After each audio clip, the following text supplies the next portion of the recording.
sama Aras Prasetya yang terpejet. Oke, Aras Prasetya terpejet. Kita kasih naik ada Lindian Sari. Oke, kita kasih naik Lindian Sari. Ya, Lindian Sari. Selamat siang. Nah, kan? Oke, kita kasih naik ada Sulaiman. Oke, Sulaiman. Ya, Sulaiman. Ya, minum kopi dulu, Bang. Minum kopi pagi hari warahmatullahi. Masya Allah ni'mada. Berat sudah. Ya gimana Sulaiman? Gimana? Ya gimananya gimana? Gimananya gimana? Ya, pertanyaannya tidak jelas. Nanya gimana? Iya, Anda naik ke sini tuh ada apa gitu loh. Ya, saya mau naik. Mau Terus? bertanya.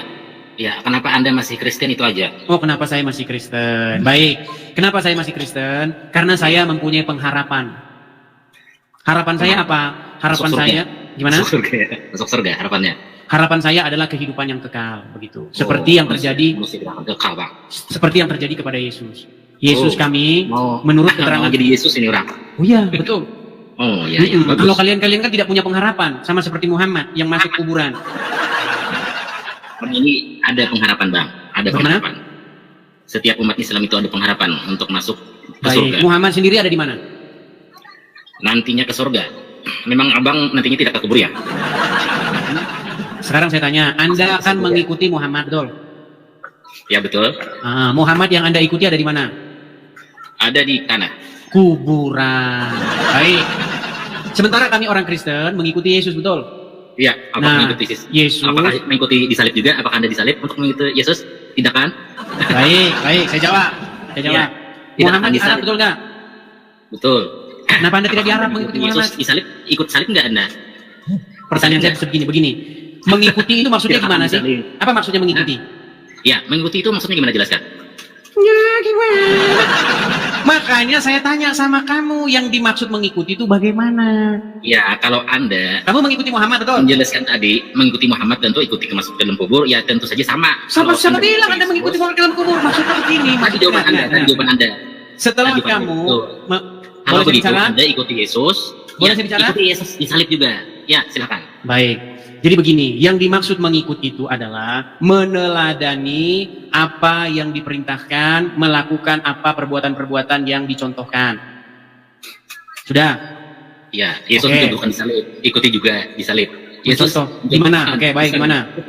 Di mana Ya, dalilnya? betul. Contohlah saya, kamu harus disalib juga seperti saya, di mana? Ya, kalau begitu di mana dalilnya? Kami para umat Islam masuk dalam kubur mengikuti Nabi. Baik. Kamu kalau percaya mengikuti sesuai dengan kehidupan Muhammad, kamu akan beroleh surga, betul nggak? Kamu percaya nggak kalau kamu hidup sesuai dengan apa yang pernah dilakukan Muhammad, kamu akan masuk surga? Iya, tergantung tuh. Tergantung sekarang. Iya, tergantung. Oke, Muhammad sudah hidup sempurna nggak?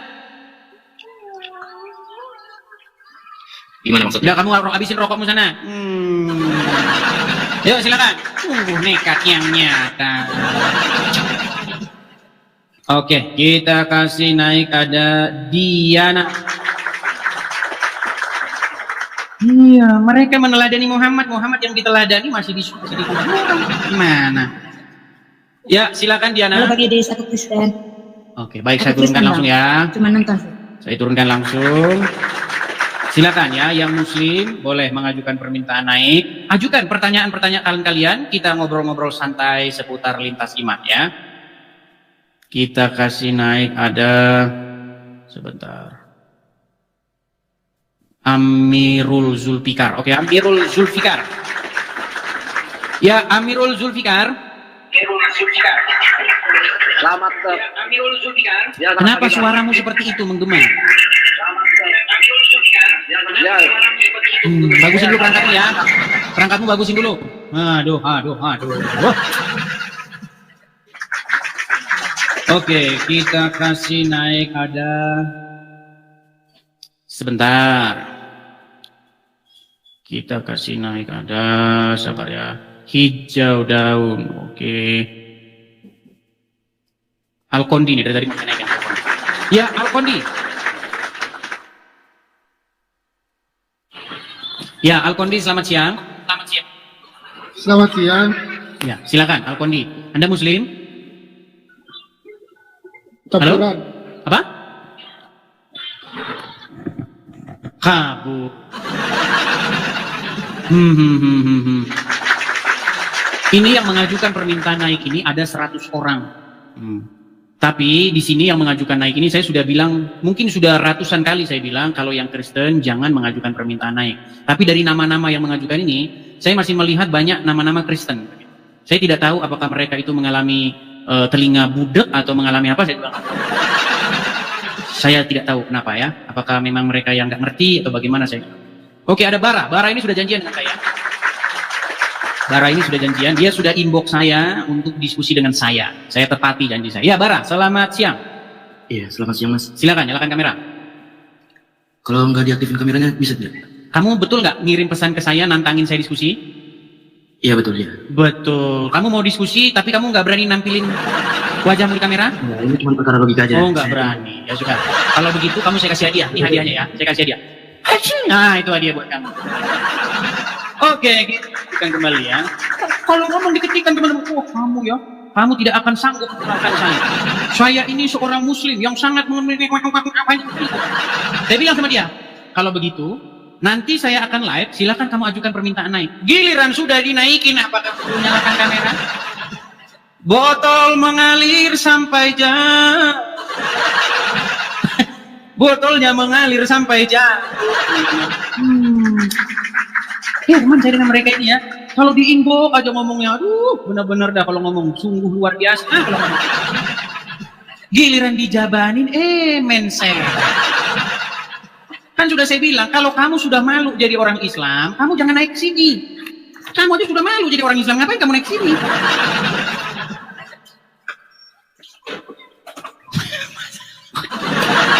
Sulaiman, di sini itu tidak boleh merokok. Bisa nggak kamu merokoknya hentikan dulu? Berarti emang botolnya. Oke, baik. Kita turunkan. Memang pengikut Muhammad itu ngomongin Allah di saat yang sama dia merokok. Ya, gitu. Karena Allah itu, kalau kamu tidak berbuat dosa, kamu dimusnahin sama Allah. Barang siapa yang tidak berbuat dosa sama sekali, sama Allah dimusnahin. Ya, artinya kalau kamu ngomongin Allah sambil merokok begitu ya wajar. Karena memang Tuhanmu menginginkan kamu agar kamu itu jangan sampai kamu tidak berbuat dosa sama sekali. Ya. Kita kasih naik ada Win. Oke, Win. Ya, selamat siang saudara Win. Halo? Baik, kita kasih turun ya. Kita kasih naik yang selanjutnya.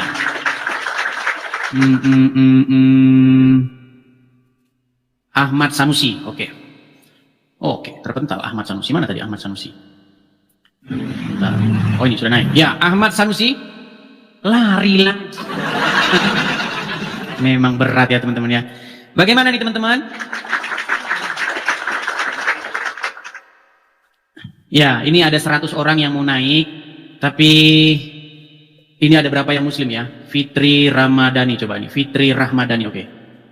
Kita kasih naik Fitri Rahmadani. Ya, selamat siang Fitri Rahmadani. Ya. Ya, Fitri Ramadhani, apakah kamu seorang Muslim? Ya, Muslim. Ya, silakan nyalakan kamera. Mari kalau mau diskusi silakan.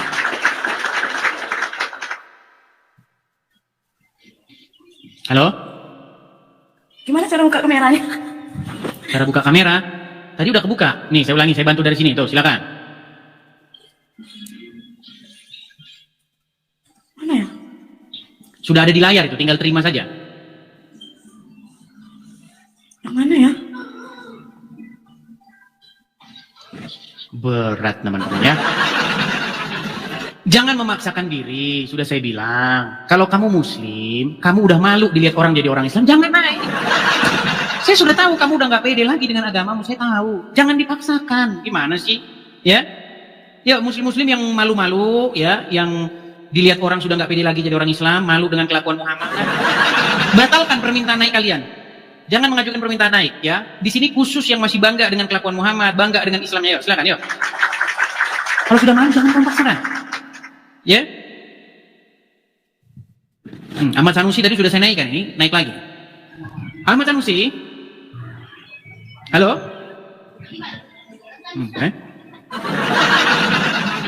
Apakah kalian sudah lihat orang Islam betapa lemahnya mereka? Ya ini. Ngomong saja sudah tidak sanggup. Ahmad Sanusi. Halo, selamat siang. Tunggu pakai baju dulu. Saya pakai baju dulu. Oke lah, baik, apa-apa, kita tunggu. Kita hargai ini dia. Ya. Kalau menyalakan kamera saya hargai. Selamat siang, Pak Ya, Idris. Ahmad Sanusi. Ya, Baru bangun tidur, Bang. dari tadi saya cuman nonton live-nya Bang Idris dari tadi. Oke. Apa yang mau Anda utarakan? Silakan.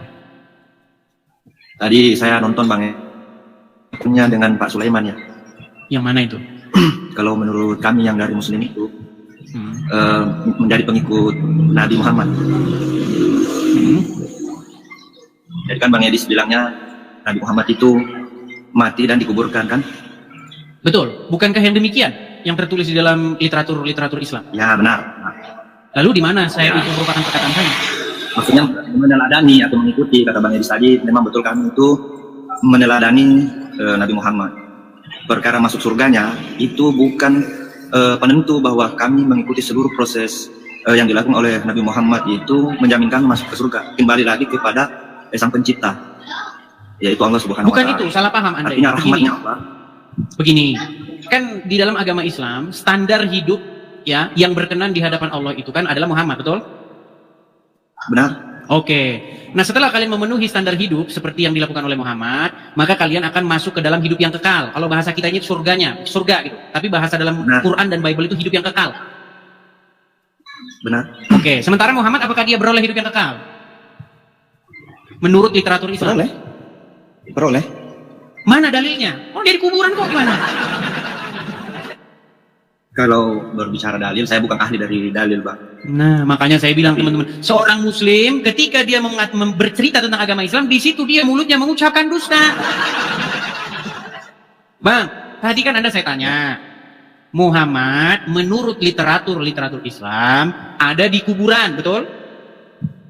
Benar. Lalu dari mana Anda katakan dia hidup?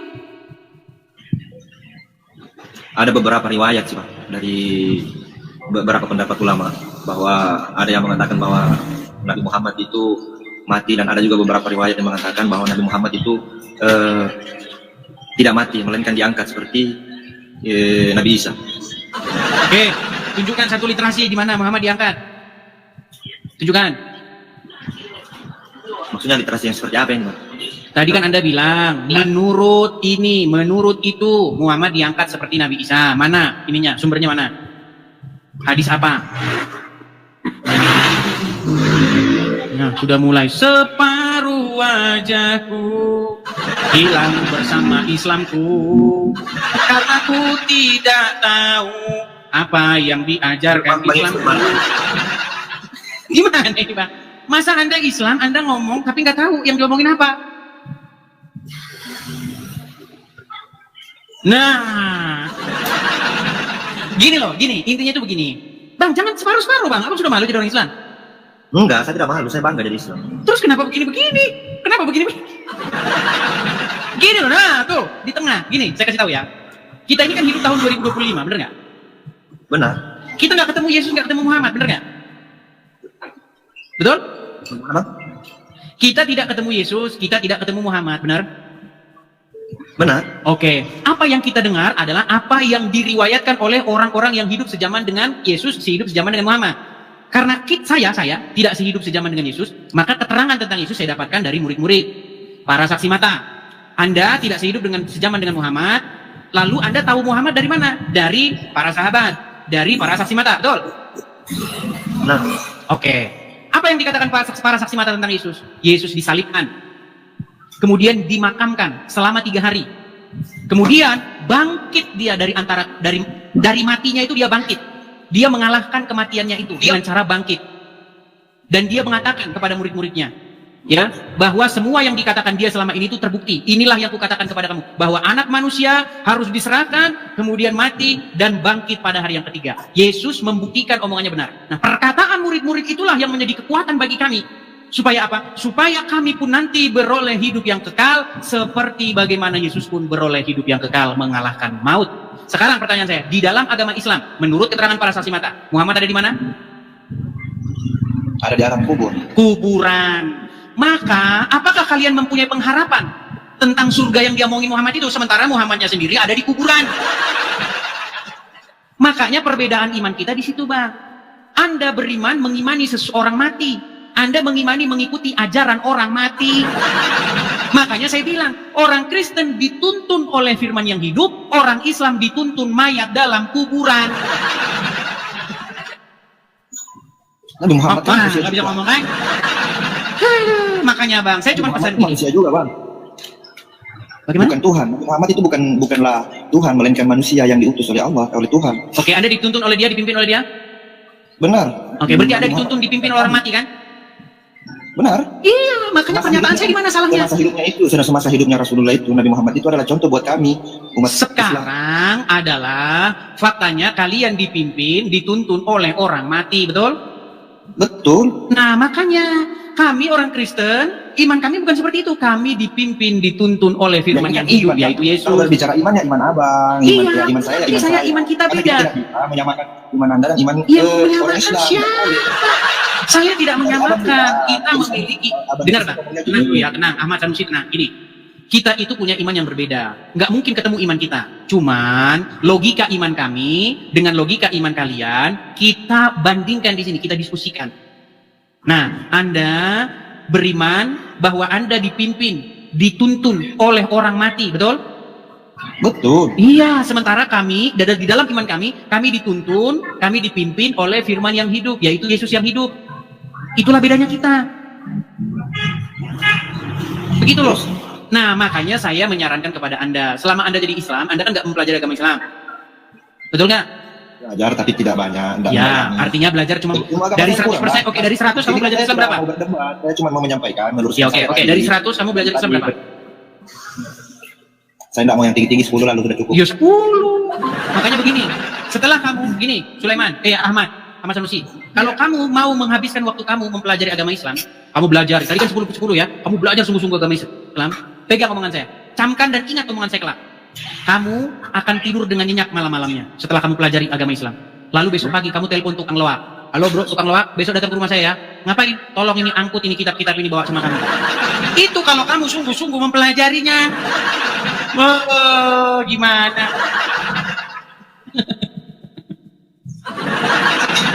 Oke lah, Mas Nancy, saya nanti tidak mau lagi menerima inbox dari saudara-saudaramu bilang sini. Kamu Halo semuanya, izinkan saya untuk intro dulu sebentar sebelum kita melanjutkan cuplikan tayangan. Saya ucapkan terima kasih banyak sebesar-besarnya, terutama kepada para pendukung setia di channel ini yang terus membantu perkembangan channel ini dengan cara mensubscribe, men-like, ataupun share. Saya ucapkan hatur nuhun atas dukungannya, dan mohon ya dukungannya untuk yang belum subscribe, mohon dibantu di subscribe channel ini supaya channel ini terus berkembang. Oke, selamat menyaksikan kembali. beraninya sama yang awam-awam Ya. saja. Benar, saya awam bang. Ya, saya mau bilang begini, Ahmad Sanusi ya. Kalau kamu orangnya bukan mau mendebat, kamu orangnya kayaknya mau belajar. Gini, di dalam Injil apa yang Yesus katakan? Orang buta itu tidak bisa memimpin atau menuntun orang buta, karena kedua-duanya Saya akan mau- jatuh. Gimana? Saya mau menyampaikan sama teman-teman yang komen saja, baik yang saudaraku yang muslim maupun yang non muslim yang komen yang tidak bagus, artinya menjatuhkan Cobalah kamu naik, memberanikan diri. Tapi jangan menjelekkan ya. Di sini kita tidak menjelekkan, jangan. Ya, menjelekkan. saya salut sama kamu Ahmad Sanusi. Kamu orangnya baik, kamu nggak menjelek-jelekan. Gini Ahmad Sanusi. Kalau kita bicara secara logis, jadi jangan cuma ada jadi komen, kemudian menjatuhkan, menjelekkan, cuma pandai komen yang jelek-jelek saja, tapi tidak berani naik, naiklah. Kamu yang muslim-muslim yang lain, saudara-saudaraku yang lain, jangan terlihat seperti orang yang munafik. Saya tidak munafik, saya beragama Islam, saya berpegang teguh apapun yang terjadi, saya tetap berpegang teguh kepada agama saya, meskipun saya tidak mendalami agama itu. Ya, itu karena kamu masih awam sekarang. Saya percaya. Oke, begini. Bisa lanjutkan ya Ahmad Sanusi ya? Oke lah, abang. Oke. Di dalam Injil apa yang Yesus katakan? Di dalam Injil Yesus bilang begini, orang buta tidak akan bisa menuntun orang buta, karena pasti keduanya akan jatuh ke dalam lubang. Setuju dengan perkataan Yesus? Bagaimana bang? Ulang. Saya ulangi lagi ya, saya ulangi.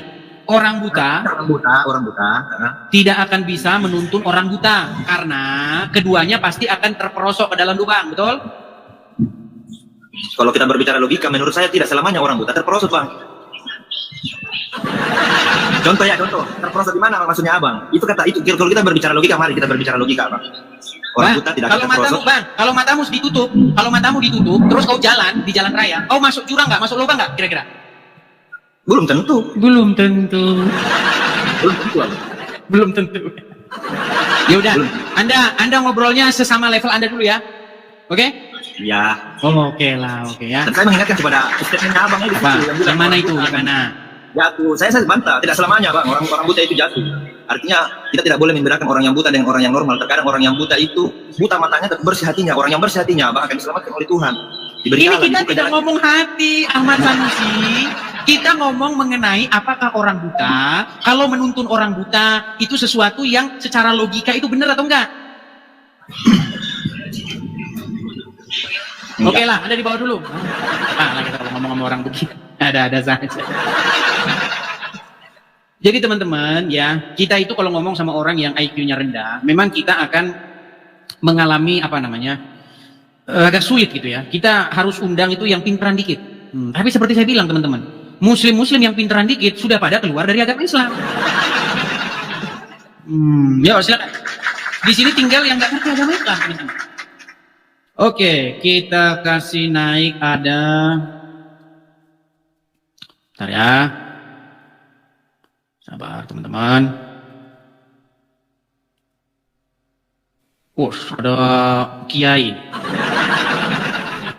Halo Azhar. Yes, brother. Belum sudah ngajak PK dia teman-teman. Azhar, kamu dari mana? Yes, Bandaj. Anda dari mana? Yeah, okay. Where are you from? Pakistan, brother. Pakistan, brother. Azhar. Yes. Are you Muslim? Yes, Muslim. Muslim. Why are you Muslim? Very nice. You from? You from? Yes. From Earth. From Right. Earth. Okay, very good. My friend, I am follow back. Aduh, teman-teman. My Azhar. friend, follow back. Azhar. Yes, my friend. Okay. Do you speak English? Yes. Okay. Why are you Muslim? Yeah, Muslim. Yeah. Why? Why are you Muslim? Very good. Aduh, dia tidak mengerti teman-teman. Oke lah ya, kita putuskan saja teman-teman karena ini akan menjadi obrolan yang kurang unfaedah lah ya. Kita kasihnya dulu yang lain. Kita kasih Nur Fajri. Oke, Nur Fajri. Ya, Nur Fajri, selamat siang Nur Fajri. Halo? Ya, selamat siang. Ya, silakan Halo? Nur Fajri, nyalakan kamera Anda. Belum ada. Muslim ya Bang ya? Ya, saya Muslim. Ya, silakan tuh Bang. Sudah saya kirimkan. Sudah ada di layar Anda. Silakan Anda terima.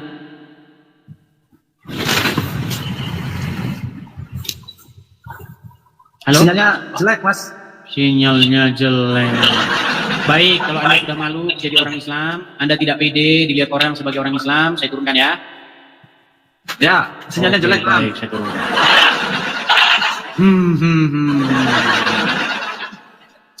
Oke, kita kasih naik ada Untung Munandar.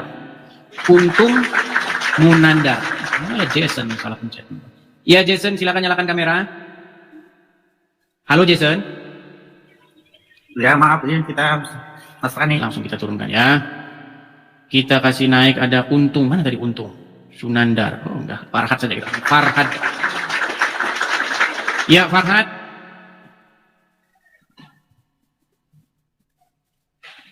Ya halo Farhad.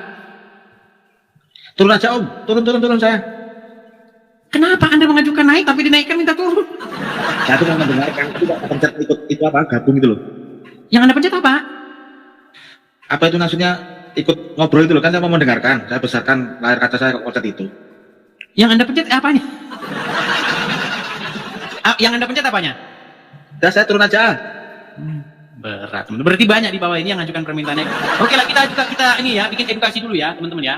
Kita bikin edukasi dulu. Saya balikan dulu kamera saya, biar teman-teman nggak pada, aduh, saya harus menggunakan bahasa-bahasa. Sorry ya kalau saya pakai bahasa pasarannya, biar teman-teman nggak bengak. Aduh, teman-teman, nih saya kasih tunjuk nih. Ini ada layar, perhatikan. Ini kan ada layar kan? Ada layar kan? Nah, misalnya Anda cari di kolom pencarian, anu sih, bentar nih.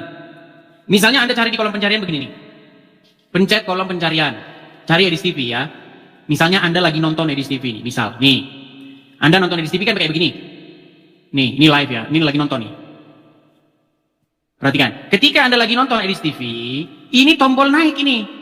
Ini tombolnya ada, nih, ini tombol naik. Kalau Anda pencet ini, tip. Nah, Anda pencet request, Anda naik berarti. Makanya jangan dipencet tombol requestnya, request. Kalau Anda pencet tombol requestnya, Anda naik ke sini. Nggak mungkin itu sekali mencet, itu 2 kali mencet. Kalau kepencet tombol gasnya, kemudian ada pencet lagi tombol request naik, pasti Anda sengaja. Aduh. Udah dinaikin, minta diturunin. Halo. Aduh, nekat yang nyala. Assalamualaikum. Ya, Haji Syafiq, silakan nyalakan kamera Anda. Assalamualaikum. Assalamualaikum. Salam. Dilarang mengucapkan salam kepada non-muslim. Toleransi kan. Haji Syafiq, Betul. bukannya kamu kemarin sudah naik? Iya. Sudah saya tapi ajarin, mau sudah saya membahas- kasih dalil-dalilnya. Saya mau bahas yang itu hari yang kejadian di Cidayu itu. Cidayu. Betul. Kamu ini kok nekat mau membahas sesuatu, namanya aja kamu nggak bisa mengucapkannya. Ya, yang salah itu Edis, itu yang punya Di mana? rumah Sebentar, dia. kejadiannya di mana? Hah? Makanya saya bilang Di teman-teman, Cidahu. kalau nama-namanya udah kayak gini, udah Syafiq apa, ini pasti agak begitu. Heran saya, aduh. Kamu mau bahas sesuatu, sementara kamu nggak tahu kejadiannya di mana? Di mana? Cidahu. Cidahu. Kamu bilang Cidayu. Cidahu. Apa yang kamu bahas di situ kemarin sudah kita bahas panjang lebar. Nah, soalnya kan kawan saya yang tinggal di sana, di wilayah sana, perkampungan sana, itu sebenarnya itu rumah ibu itu dia buat villa. Lalu kenapa dia harus mau merubahnya seperti gereja? Itu tempat salahnya. Baik, Bang kalau Edis. kita ngomong salah-salahan, nanti panjang bahasan kita. Yang mau saya tanya, apa dasar seseorang boleh ngerusak, boleh mecah-mecahin rumah orang? Dasarnya apa? Begitu, Bang.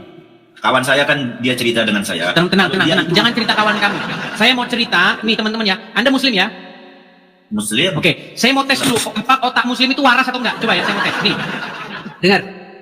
Boleh enggak kalau satu kelompok atau satu kelompok orang merusak rumah, mecah-mecahin kacanya, dobrak pintunya, apa di dalam dipecahin, dipatahin, boleh nggak itu dilakukan? Karena kan warga Enggak, di sana dia itu sudah boleh dilakukan nggak kayak begitu? ya memang nggak boleh lah. Nggak Edis. boleh. Berarti itu pelanggaran hukum nggak? Begini dulu Bang Edis. Nah, udah soalnya makanya kan teman-teman kan, saya kan sudah bilang teman-teman, muslim yang masuk sini belum ada satupun yang waras. Belum ada. Bang Edis, begini kronologinya kan. Di sana orang sudah dibagi tahu, jangan beribadah di tempat ini, beribadahlah di tempat gereja, tapi dia tidak mau mendengar warga setempat, Bang Edis. Begitu. Baik, sekarang saya tanya nih. Oke. Kalau Anda punya rumah, Ya. oke, boleh nggak saya dan orang-orang kampung saya melarang kamu nggak boleh begini, nggak boleh begitu di rumah kamu? Boleh nggak? Boleh kalau dia melanggar apa namanya itu? kalau nggak ada izinnya kan, kalau misalnya kita buat begini main judi, emang nggak boleh begitu. Oh, kalau main judi nggak boleh, tapi itu pun demikian nggak ada rusak-rusakan. Sekarang saya tanya, kalau kamu punya rumah, Oke. terus kamu ngadakan di rumah kamu itu doa bersama di rumahmu itu, atau ngajian lah, pengajian, atau yasinan, boleh nggak?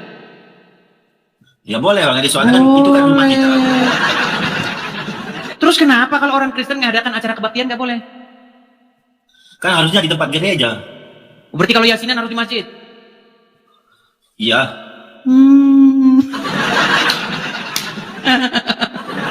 Berarti orang Muslim yang yasinan di rumah itu harus dibubarin? Enggak, Harus kan kita itu kan satpol kita pp itu Muslim itu yasinan. yasinan di rumah itu bubarin itu satpol pp. Harus begitu?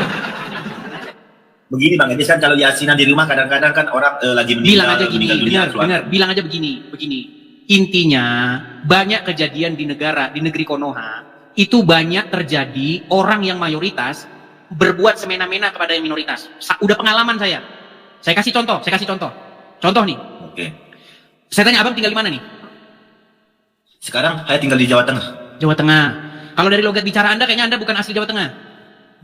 Saya memang bukan asli Jawa Tengah, tapi keluarga saya banyak di sana di Jawa Tengah. Ya, jadi gini bang, banyak terjadi di negeri sendiri ya, orang dari suku A misalnya, dia tinggal di suku B. Banyak terjadi seperti itu. Ya. Bang, itu kejadian kayak begitu terus menerus di Indonesia terjadi kayak begitu. Memang nggak tahu apa udah karakternya dari sononya memang udah begitu atau gimana. Kecuali di kota-kota yang agak besar. Kalau di kota-kota yang agak besar, biasanya nggak terjadi seperti itu. Tapi kalau di desa-desa, di kampung-kampung, biasanya kayak begitu. Mentang-mentang minoritas, biasanya diperlakukan semena-mena sama mayoritas. Itu banyak kejadian kayak begitu. Contoh saja pengalaman hidup saya. Ini pengalaman hidup saya ceritain. Nih, saya pernah tinggal di satu tempat, ya kan? Waktu saya masa kecil saya lihat dengan mata kepala saya sendiri. Ini ada orang dari suku tertentu. Dia buka usaha di situ. Buka warung, ya kan?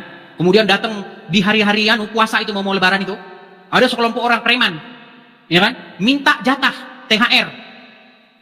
Ya kan? Minta THR, maksa. Itu kejadian terus kayak begitu. Itu contoh-contoh bagaimana pelanggaran-pelanggaran hukum yang terus-menerus terjadi di negeri Konoha. Nah, sekarang yang kemarin terjadi, ada satu orang yang kebetulan dia minoritas di situ, minoritas secara agama, bisa jadi juga minoritas secara suku juga bisa, secara etnis juga bisa, kemudian dipersekusi sama orang-orang yang mayoritas. Gara-gara mereka ngadain acara kegiatan keagamaan di situ. Apa salahnya? Sekarang Bang Edi di mana? Itu Anda mau bela-bela lagi kayak gitu. Sekarang kan Bang Edi di Amerika, kok tahu kejadian seperti itu di Indonesia? Terus kalau misalnya presiden ada di Amerika, dia nggak boleh tahu kejadian di Indonesia. Ini Bukan, pola pikirmu Bang Edi, bagaimana sih? Sebentar, saya mau ukur dulu pola pikir kamu. Kalau Pak Presiden ada di Amerika, maka logikamu dia tidak akan tahu kejadian di Indonesia. Itu logikamu, betul? Betul. Nah, makanya saya bilang teman-teman, belum ada Muslim yang waras yang naik ke sini. Seandainya dia waras, sudah saya bilang pasti dia tidak jadi Islam lagi. Dari mana logikamu kalau orang di Amerika, maka dia tidak tahu kejadian di Indonesia? Logikamu dari mana? Bang Edi, begini kan, itu kejadian di Cidahu itu kan, Abang Edi nggak tahu persisnya. Soalnya keluarga saya banyak di sana. Dia yang Kamu lebih tidak tahu. di sana? Saya tidak di sana, tapi Berarti keluarga logikanya saya kamu banyak nggak di boleh tahu kejadian di sana kan? sana. Cuman saya Terus kok dibantu kamu sama keluarga saya. Aduh, berat. Bang Edi, Bang Edi, Syafiq, nggak tahu semua intinya kejadian begini di sana. Syafiq. Begini ya. Intinya begini, kejadian di Indonesia itu sudah terus-menerus terjadi. Kaum mayoritas menindas yang minoritas. Itu sudah kejadian terus-menerus, tapi dibiarin terus. Kejadian kayak begitu. Begini. Entah itu agama, entah Kejadian itu suku, entah itu apa, itu terus-menerus kayak begitu. Soalnya begini Bang Edi, kalau orang Kristen kan dia mau membangun apalah kayak gereja begitu. Kenapa dia tidak mengurus izinnya dulu lebih awal? Itu yang kita permasalahkan sebagai umat Muslim. Baik, ini kita lagi ngomongin ngelantur kemana-mana. Dengar ya, dengar. Bang Edi Jadi, bukan ngelantur. bukan. Ini kita bukan bicara soal izin pendirian gereja. Pertama, ya, kalau soal izin pendirian gereja itu, menurut orang-orang yang cerita kepada saya, itu sulit kalau di lingkungan sekitarnya itu banyak Muslimnya. Harus izin sana, izin sini, izin sana, izin sini. Tapi kalau kita mau berpikir secara waras, izin orang mau bikin gereja kok izin-izinan. Izin lah Bang Edi. Izin maksud saya izin dalam pengertian. Iya kalau izin secara ini betul. Maksud saya izin sama warga setempat itu gimana ceritanya? Izin nanti biar suatu saat tidak akan terjadi seperti yang sekarang itu. Karena umat Muslim beringatkan. Karena umat Muslim beringatkan. Begini Bang Edi sekarang. Misalnya Perlu izin Nggak sama mau, umat muslim kelakuannya macam belum jadi manusia penuh gitu kan? Betul nggak? Nggak boleh menghina Bang Idris. Lu kok Kita nggak boleh menghina? Terus kenapa? Kan tadi kan Anda bilang, biar tidak terjadi yang kayak begini-begini. Berarti Anda mengiyakan bahwa kelakuan orang muslim agak mirip-mirip 11-12 sama itu, betul? Nggak boleh sebut begitu. Cuman ini kan kita bahas Nggak yang boleh kita mau. seperti itu. Coba sekarang saya tanya, kalau orang ngerusak-rusak rumah orang, mecah-mecahin kaca orang, masuk ke dalam rumahnya, dobrak rumahnya, rusak isi dalam rumahnya, menurut kamu itu kelakuan hewan nggak? Itu lain Bang Idris. Kalau lima orang secara pribadi.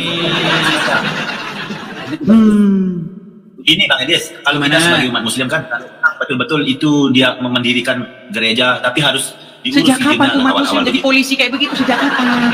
Sejak kapan umat muslim jadi polisinya gereja?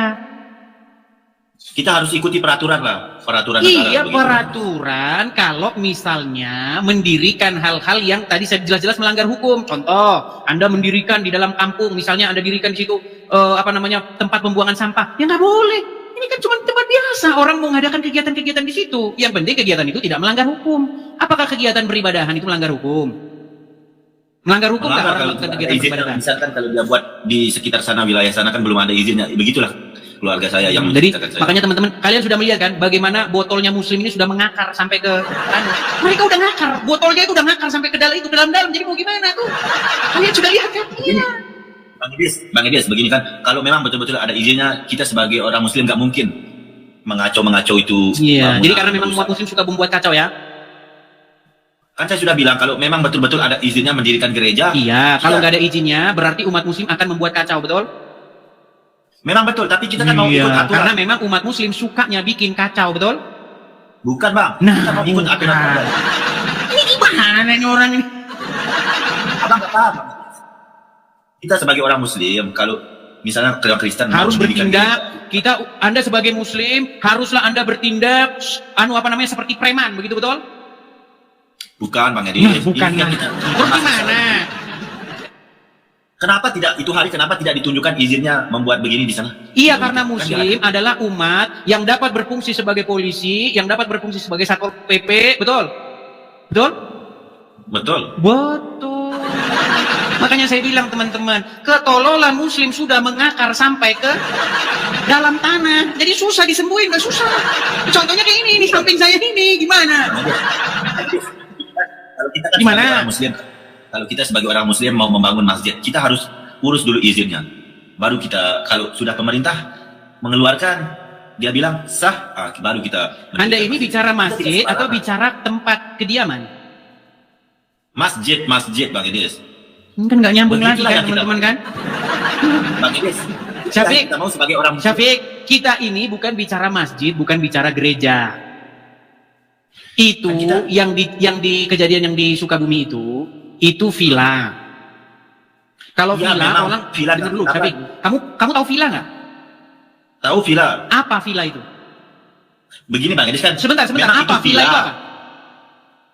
Villa macam perumahan lah, villa. Rumah. Villa Villa, itu tempat menginap orang-orang yang biasanya sedang melepaskan penat, orang-orang yang berwisata. Itu villa itu kayak begitu, Nah, paham? itu kan perumahan juga. Kan itu perumahan, tempat orang istirahat. Misalnya kalau orang mau pergi melancong, begitu kan. Ya Sama. sudah, baik. Ini kalau muslim punya villa. Oke nih, muslim punya villa. Oke. Nah, kemudian beberapa kelompok-kelompok dari remaja-remaja muslim ke situ. Misal. Oke. Betul. Nah, kemudian mereka di situ melakukan kegiatan-kegiatan keagamaan. Contohnya misalnya mereka di situ baca Quran bersama, ngaji Nggak bersama. pernah kalau kita di villa, Bang Idris. Di villa memang kita nggak pernah membuat acara beragama, nggak pernah. Kita Nggak pernah. kan Kalau di rumah masjid. pernah. Kalau di rumah kan memang pernah. Itu kan rumah pribadi kan. Misalnya kalau Ya, kita kalau di rumah pribadi boleh. keluarga meninggal, keluarga hajatan. Iya, kan boleh kalau itu. di rumah pribadi boleh. Boleh kalau itu. Misalnya kalau Boleh, kita karena membuat acara mayoritas. Udah dengerin tuh teman-teman. Karena memang udah begitu otaknya, udah begitu setelannya. Jadi makanya saya bilang teman-teman. Jadi biasanya tenang. Biasanya ini penyakit Indonesia itu kayak gitu. Penyakit Indonesia itu sudah begitu. Kalau di desa memang udah kayak begitu. Namanya orang desa begitu. Jadi memang ya sudah saya bilang ketololannya sudah mengakar sampai ke tanah. Begitu. Jadi kalau ngomong sama mereka ini, kalau ngomong hukum, capek Anda berpusat, capek Anda nanti. Kalau Anda jelasin ke orang-orang seperti ini, negara kita punya perangkat hukum. bagi bangunan yang tidak memiliki izin, bagi orang yang menyalahi peruntukan bangunannya, bagi orang-orang tertentu. Jelasin kayak orang ini nggak bisa. Itu yang beranu adalah aparat desa, yang bergerak adalah gini, badan ini. Mereka nggak bisa. Karena memang saya bilang kotaknya memang tidak sampai. Bang Edis, begini Bang Edis. Kita sebagai orang Muslim takutnya, Bang Edis, itu bila diubah menjadi gereja tanpa ada izin, itu yang kita takutkan. Ini betul Bang Edis. Jadi kalau Muslim ada gereja takut, Muslim takut ada gereja. Bukan, soalnya kita takut Nah, ada izinnya, dia tidak. Ini gimana? Saya sudah ikuti. Kalau ada gereja Muslim takut. Bukan takut Bang, soalnya kalau Terus kenapa tadi kamu bilang takut jadi gereja? Ini gimana sih? kita takut itu bila nanti diam-diam dibuat seperti gereja. Itu yang kita takut. Oke, berarti Muslim takut gereja, betul? Bukan, kita bukan takut ada gereja, cuman kita takut itu umat Kristen tidak mengikuti aturan. Abang paham? Tidak mengikuti aturan. Aturannya secara sah mengikuti aturan untuk gimana membangun. maksudnya? Mengikuti aturan, misalnya kalau mau bangun gereja, oke, harus ada aturannya dari pemerintah. Kalau memang betul-betul ada aturannya, kita tidak pernah mengacau umat Kristen, Bang Edis. Itu yang kita permasalahkan. Nanti kita takut, Nah, itu kan sudah saya bilang itu kan. bila Jadi mereka sekalipun mereka sudah melakukan pengerusakan, sekalipun mereka sudah mematahkan salib dan lain sebagainya, mereka tetap berkata kami tidak. Karena memang sudah saya bilang teman-teman, otak mereka ini memang sudah bodohnya mengalir sampai jauh. Jadi makanya teman-teman coba sesekali nge-host kayak saya, hadapi orang-orang kayak begini. Bang Edis nggak paham, Bang Edis.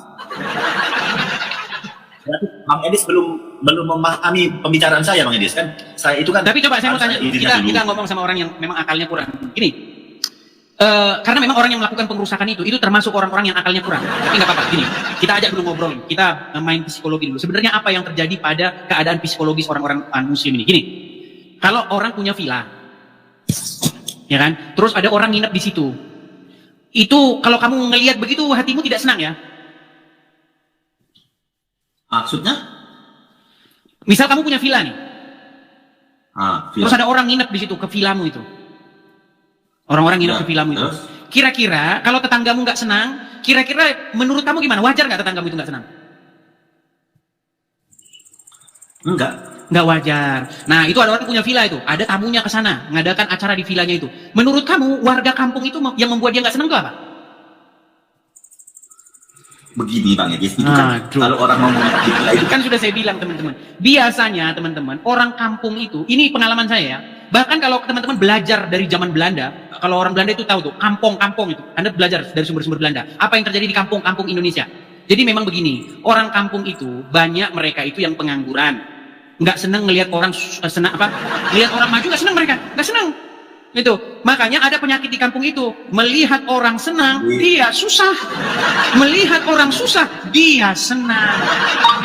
Jadi sebenarnya yang mau saya tanya sama kamu begini, tenang. Yang mau saya tanya sama kamu begini, apa dasarnya orang-orang itu melakukan pengerusakan, melakukan hal-hal yang sedemikian itu? Oke. Padahal kegiatan itu tidak ada yang merugikan mereka. Oke. Ini saya boleh jawab Bang Edis. Jangan Jawab ya. Jangan. Gila itu Bang Edis, gila itu tempat wisata. Misalnya kalau tamu luar negeri lah, pergi ke villa, kan nggak mungkin dia mau membuat acara di sana. Siapa bilang nggak membuat acara?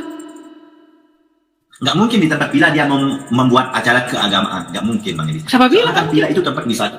Siapa bilang nggak Orang mungkin? pergi, misalnya kan kalau orang pergi melancong ke villa itu dia untuk tempat wisata dan istirahat Bang Edis, betul nggak?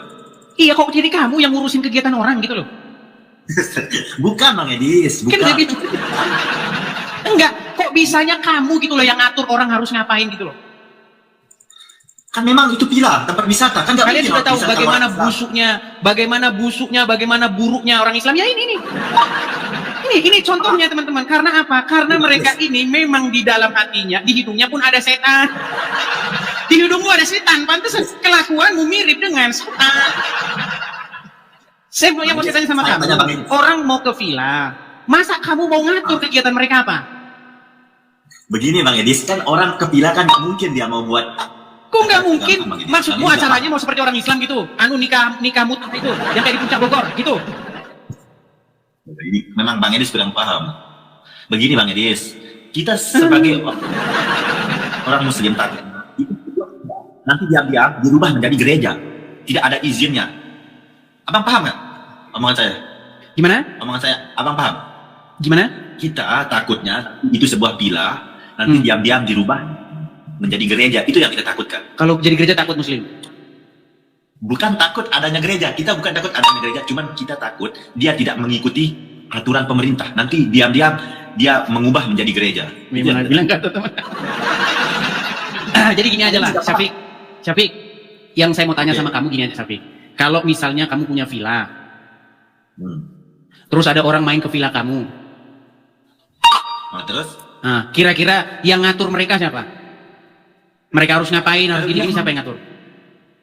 Kita nggak atur, itu hak dia sendiri. Tapi kan orang kan hak dia sendiri. Kalau dia di situ mau kumpul sama orang-orang Kristen, terus kemudian mereka melakukan kegiatan-kegiatan Kristen di situ, menurut kamu yang rugi siapa? Kamu rugi, itu Muslim rugi? Enggak rugi. Terus kenapa Muslim rusak? Cuman orang itu kan dia nggak mungkin mau membuat. Enggak, sebentar. Yang saya tanya, kerugian yang Muslim alami itu apa? Kalau ada orang Kristen kumpul dengan orang Kristen melakukan kegiatan-kegiatan Kristiani, umat Muslim ruginya di mana? Nggak ada. Terus kenapa ngerusak-rusak? Cuma Bang Edis kan nggak paham kata saya. Itu ngerusak karena orang aduh, pusing. Makanya teman-teman, saya sudah bilang begini. Jadi teman-teman, kalian harus tahu, Muslim ini mereka itu punya penyakit. Penyakitnya apa? Mereka nggak bisa ngelihat orang Kristen lagi melakukan kegiatan Kristen. Percaya sama saya, makanya itu kejadian terus. Karena di dalam ajaran agamanya ngajarin kebencian kepada orang-orang Kristen. Nggak ada itu orang Islam diajarkan sebuah kebencian kepada umat. Apa yang Quran perintahkan untuk kamu lakukan kalau ketemu dengan orang Kristen? Itu kan orang kafir. Emang kamu kafir? Oke, Kristen kafir nggak? Kafir. Kafir. Apa yang harus dilakukan kepada orang kafir menurut Al-Quran? Perangi. Betul nggak perangi? Perangi karena dia tidak mengikuti aturan Iya, Allah SWT. karena sudah saya bilang ajaran Islam itu ajaran kebencian kepada orang Kristen. Tapi selama ini kita bermunafik. Intinya itu, udah ke situ intinya. Makanya kalau kamu Kristen, kamu berada di tengah-tengah Muslim, terus kamu lakukan kegiatan Kristen di situ, bentar lagi mereka lagi bisik-bisik. Kapan kafir? Itu udah pasti. Pegang omongan saya. Kalau kamu melakukan kegiatan Kristen di tengah-tengah Muslim, tinggal tunggu nanti waktunya Muslim akan melakukan kegiatan yang kayak gitu. Jadi jangan memprovokator. Memang itu faktanya.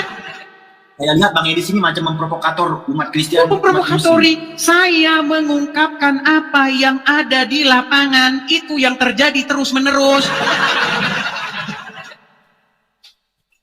Tapi kalau Muslim, mereka sholat di jalan pun, sholat di jalan, silakan. Tidak dilarang polisi, buktinya kan itu memang mungkin dia sudah ada Iya, izin. karena mayoritas.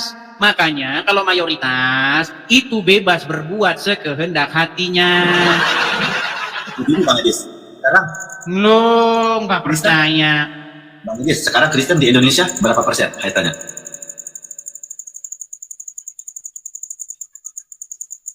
Bang Edis, sekarang Kristen di Indonesia berapa persen? Gimana? Saya tanya Bang Edis, Kristen di Indonesia sekarang berapa persen? Kok lari ke situ-situ? Nggak usah ke situ-situ. Intinya, kamu sudah mengakui bahwa ajaran agama. Soalnya Bang Edis tadi bilang orang Muslim semau-maunya berbuat. Saya tanya Bang Edis, sekarang Kristen di Indonesia berapa persen? Sekitar 15% kurang lebih. Muslim?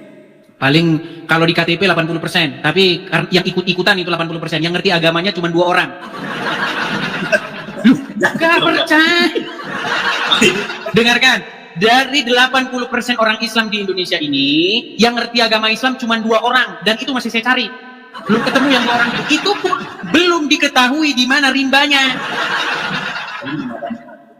Sekarang saya tanya, kamu ngerti agama Islam? Ngerti. Baik, apa perintah dalam agama Islam kalau ketemu orang kafir? Itu aja. Kau sudah tahu. Tawa. Ini pertanyaan terakhir nih, pertanyaan terakhir. Apa perintah Quran kalau ketemu orang kafir? Kan tadi kamu sudah menjelaskannya. Kenapa Ya kamu udah, tanya berarti lagi? kamu tidak tahu. Kamu tidak tahu bilang gitu, biar saya kasih tahu. Saya tahu. Apa? Tapi saya nggak mau sebut. Iya, kamu karena sudah- kamu malu dengan agamamu. Begini Bang Des, Bang Des. Udah, sekarang intinya begini Saya saja. tanya, Intinya begini. kalau orang Islam merusak salib itu sesuai perintah enggak, sesuai ajaran Islam enggak? Enggak, kita enggak Oke, pernah sebentar. diperintahkan Isa akan datang mematahkan salib, betul enggak? Hah? Isa? Betul nggak? Nabi Isa akan datang untuk mematahkan salib. Betul. Betul. Kalau Isa mematahkan salib sesuai dengan ajaran agama Islam nggak? Sesuai. Sesuai. Kalau ini yang mata-matain salib ini, kelihatan kan? Ini sesuai dengan ajaran agama Islam nggak? Itu kan kita ikut Nah, pemerintah. udah mulai akrobat dia. Mulai akrobat dah. Dengar, ini umat Islam. Di bawah ini umat muslim nih, beringas seperti biasa kan mereka nih beringas ya kan? Nah, ketika mereka merusakkan salib ini, membanting-banting mematahkannya, apakah ini sesuai dengan apa yang akan kelak dilakukan oleh Nabi Isa? Betul, karena itu. Betul. Makanya saya bilang Islam itu memang mengajarkan kebencian kepada salib. Makanya saya bilang agama Islam itu harus dibubarkan karena bertentangan dengan Pancasila dan Bhinneka Tunggal Ika. Ya, kamu tidur di bawah sana. Tidur di bawah sana kamu. Nekat nyata. Teman-teman, sampai kapan sih kita ini mau munafik terus coba? Coba lihat yang pura-pura kami akan selalu bersama. Kita bersama. Iya, kalau hadis-hadisnya itu dihapuskan. Dihapuskan sudah saya bilang, tolong kalau kita ini mau akur, kalau kita ini mau hidup bersama, hadis-hadis yang mengajarkan kebencian kepada Kristen itu dihapus, Pak. Karena itu tertulis di dalam buku-buku Islam. Kalian tahu nggak kenapa Abdul Somad bilang begitu? Di dalam salib ada jin kafir. Anda tahu nggak sebabnya itu apa? Tahu Anda sebabnya itu? Karena Abdul Somad baca literasi Islam. Terus kalau dia pura-pura dengan Kristen, selamat pagi Pak Hotman Paris atau siapa begitu yang Kristen ya kan, pura-pura baik, itu bermunafik ria. Dia harus bermuka dua. Di dalam hadis apa tertulis? Jikalau kamu bertemu dengan Wahyudi dan Nasrani di jalan, desaklah mereka ke jalan yang sempit. Jangan kamu berteman kecuali dengan orang-orang beriman. Coba, isinya semua kayak begitu. Gitu loh. Tapi itu dalam hadis, dalam Quran beda lagi. Dalam Quran beda lagi. Dan juga saling bertentangan juga. Contoh, di dalam Quran apa dikatakan? Kamu akan mendapati orang-orang yang paling keras permusuhannya dengan orang-orang yang beriman, yaitu mereka yang berkata kami adalah orang-orang Wahyudi. Tuh. Menurut Quran, orang yang paling keras permusuhannya dengan muslim adalah orang Wahyudi. Tapi menurut Quran yang sama, yang paling dekat persahabatan dengan muslim orang Nasrani. Tuh, tapi menurut Quran yang sama, perangilah orang-orang yang tidak beragama dengan agama. Jadi makanya teman-teman, intinya yang saya bilang tuh begini. Kalau ada mereka mengatakan kita hidup tenggang rasa begini, saling ini, iya karena mereka harus bermunafik. Coba satu muslim naik ke sini yuk. Coba naik ke sini tunjukkan kepada saya apakah benar di dalam ajaran agama kalian itu mengajarkan hal yang bisa mencintai sekalipun yang non muslim. Coba naik ke sini. Silakan. Muhammad Hasan, silakan nyalakan kamera. Muhammad Hasan. Ya. Silakan, Pak. Nyalakan kamera. Kawan. Awal cakap orang panggil sama kamu orang kafir, dia punya maksud apa? Saya bagi tahu sama awal boleh? Sebentar, ini dari bahasanya ini nampaknya Malaysia ini, agak-agak sedikit kurang nangkap. Coba ulangi Bang, gimana? Iya, tapi saya duduk dekat Malaysia, tapi sikit-sikit boleh arti lah sama cakap awak. Siki-siki boleh arti maksudnya bagaimana? Coba apa yang mau Anda utarakan?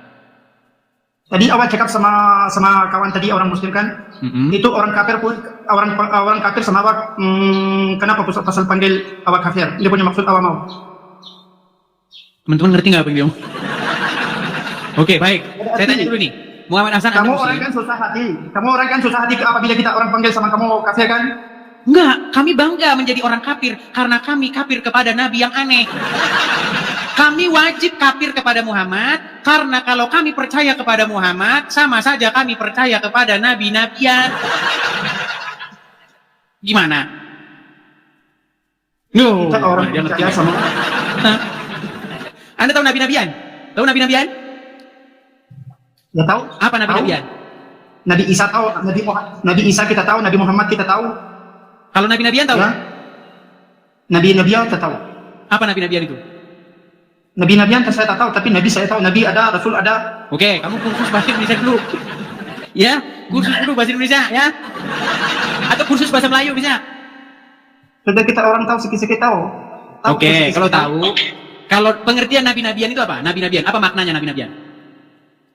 Nabi-nabian namanya itu kira. Satu orang kalau panggil itu satu orang. Kalau nabi-nabian tuh jadi banyak lah. Kalau nabi-nabi itu artinya banyak nabi. Kalau nabi-nabian Ya, artinya bagaimana? Ya, sudah jadi banyak lah. Kalau nabi satu, kalau nabi-nabian. Oke lah, baik. Gini, pesanku begini, Bang Muhammad Hasan. Besok, Yes. kalau bahasa Melayu Anda sudah agak dalam, baru nanti naikin lagi ya. Oke? Ya, tapi awak jangan bohong sama orang Islam. Bohongnya di mana, Hasan? Orang Bohongnya di Kristen, mana? sebab kita orang panggil sama kamu orang kafir. Orang kafir sebabnya orang kita panggil, dia sembunyi cakap jujur. Yang nggak jujur punya mau kasih dapat, mau kasih highlight. Tahu? Contohnya gimana? Contohnya? Contohnya selalu yang awal itu kita artinya kamu itu salah riwayatkan mau dapat itu bagi tahu sama kamu sama orang. Kita kan semua orang ada tahu agama, tapi sikit-sikit semua orang tahu. Ya. Oke, besok kita lanjut lagi ya. Ngerti nggak yang ngomongin Islam? Aduh. Cuk. Berat. Aduh, saya tidak ngerti dia ngomong apa teman-teman. Aduh, sulit ya. Oke, teman-teman ya, kita sebentar saya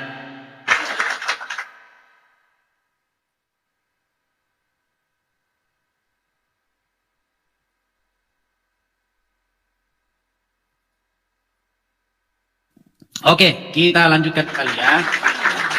Kita lanjutkan kembali. Oke, kita kasih negara Maulana. Maulana ya Maulana. Ya, silakan Maulana. Halo Maulana. Ya, halo Bang Edis. Ya, gimana Maulana? Anda sudah nyimak dari tadi atau barusan datang? Barusan datang. Ya, gimana Maulana? Apa yang mau Anda utarakan? Silakan. Silakan.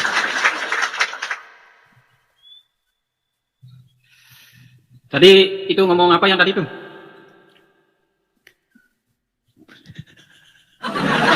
Enggak, Anda mau mengutarakan apa, Maulana?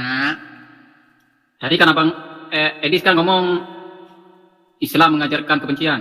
Oh, oke. Anda setuju nggak bahwa Islam mengajarkan kebencian kepada orang-orang selain Islam? Islam tidak pernah mengajarkan kebencian ke Baik. segala agama apapun. Baik, baik. Benarkah Islam mengajarkan Kristen kebencian mau kepada Wahyudi Hindu dan ke- Nasrani? Apa? Benarkah Islam mengajarkan kebencian kepada Wahyudi, kepada Nasrani, kepada Salib? Benarkah? Islam tak pernah mengajarkan kebencian. Baik. Teman-teman tolong diingat ya omongan saya ya. Di negara kita tercinta ini, orang Islam itu jumlahnya 85%. Tetapi saya mau kasih tahu, yang ngerti agama Islam cuma 2, itu pun tidak diketahui di mana rimbanya. Baik. Apa yang harus Anda lakukan kalau bertemu dengan Yahudi dan Nasrani? Menurut Muhammad, Apa ini? meninggal.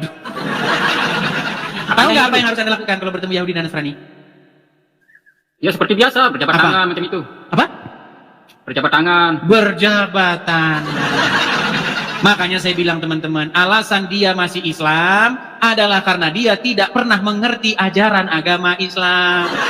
Kalau Anda mau menyisahkan waktu, 1 malam aja, kok salah lama-lama, 1 malam saja Anda mau pelajari agama Islam, malam itu Anda akan tidur nyenyak, sampai ngeces, sampai ngiler Anda di bantal itu sampai penuh. Tapi pagi-pagi Anda akan bangun, Anda akan bawa itu kitab-kitab yang barusan Anda baca semalam itu, lalu Anda suruh tukang loak mengangkutnya dan membuangnya ke tukang sampah.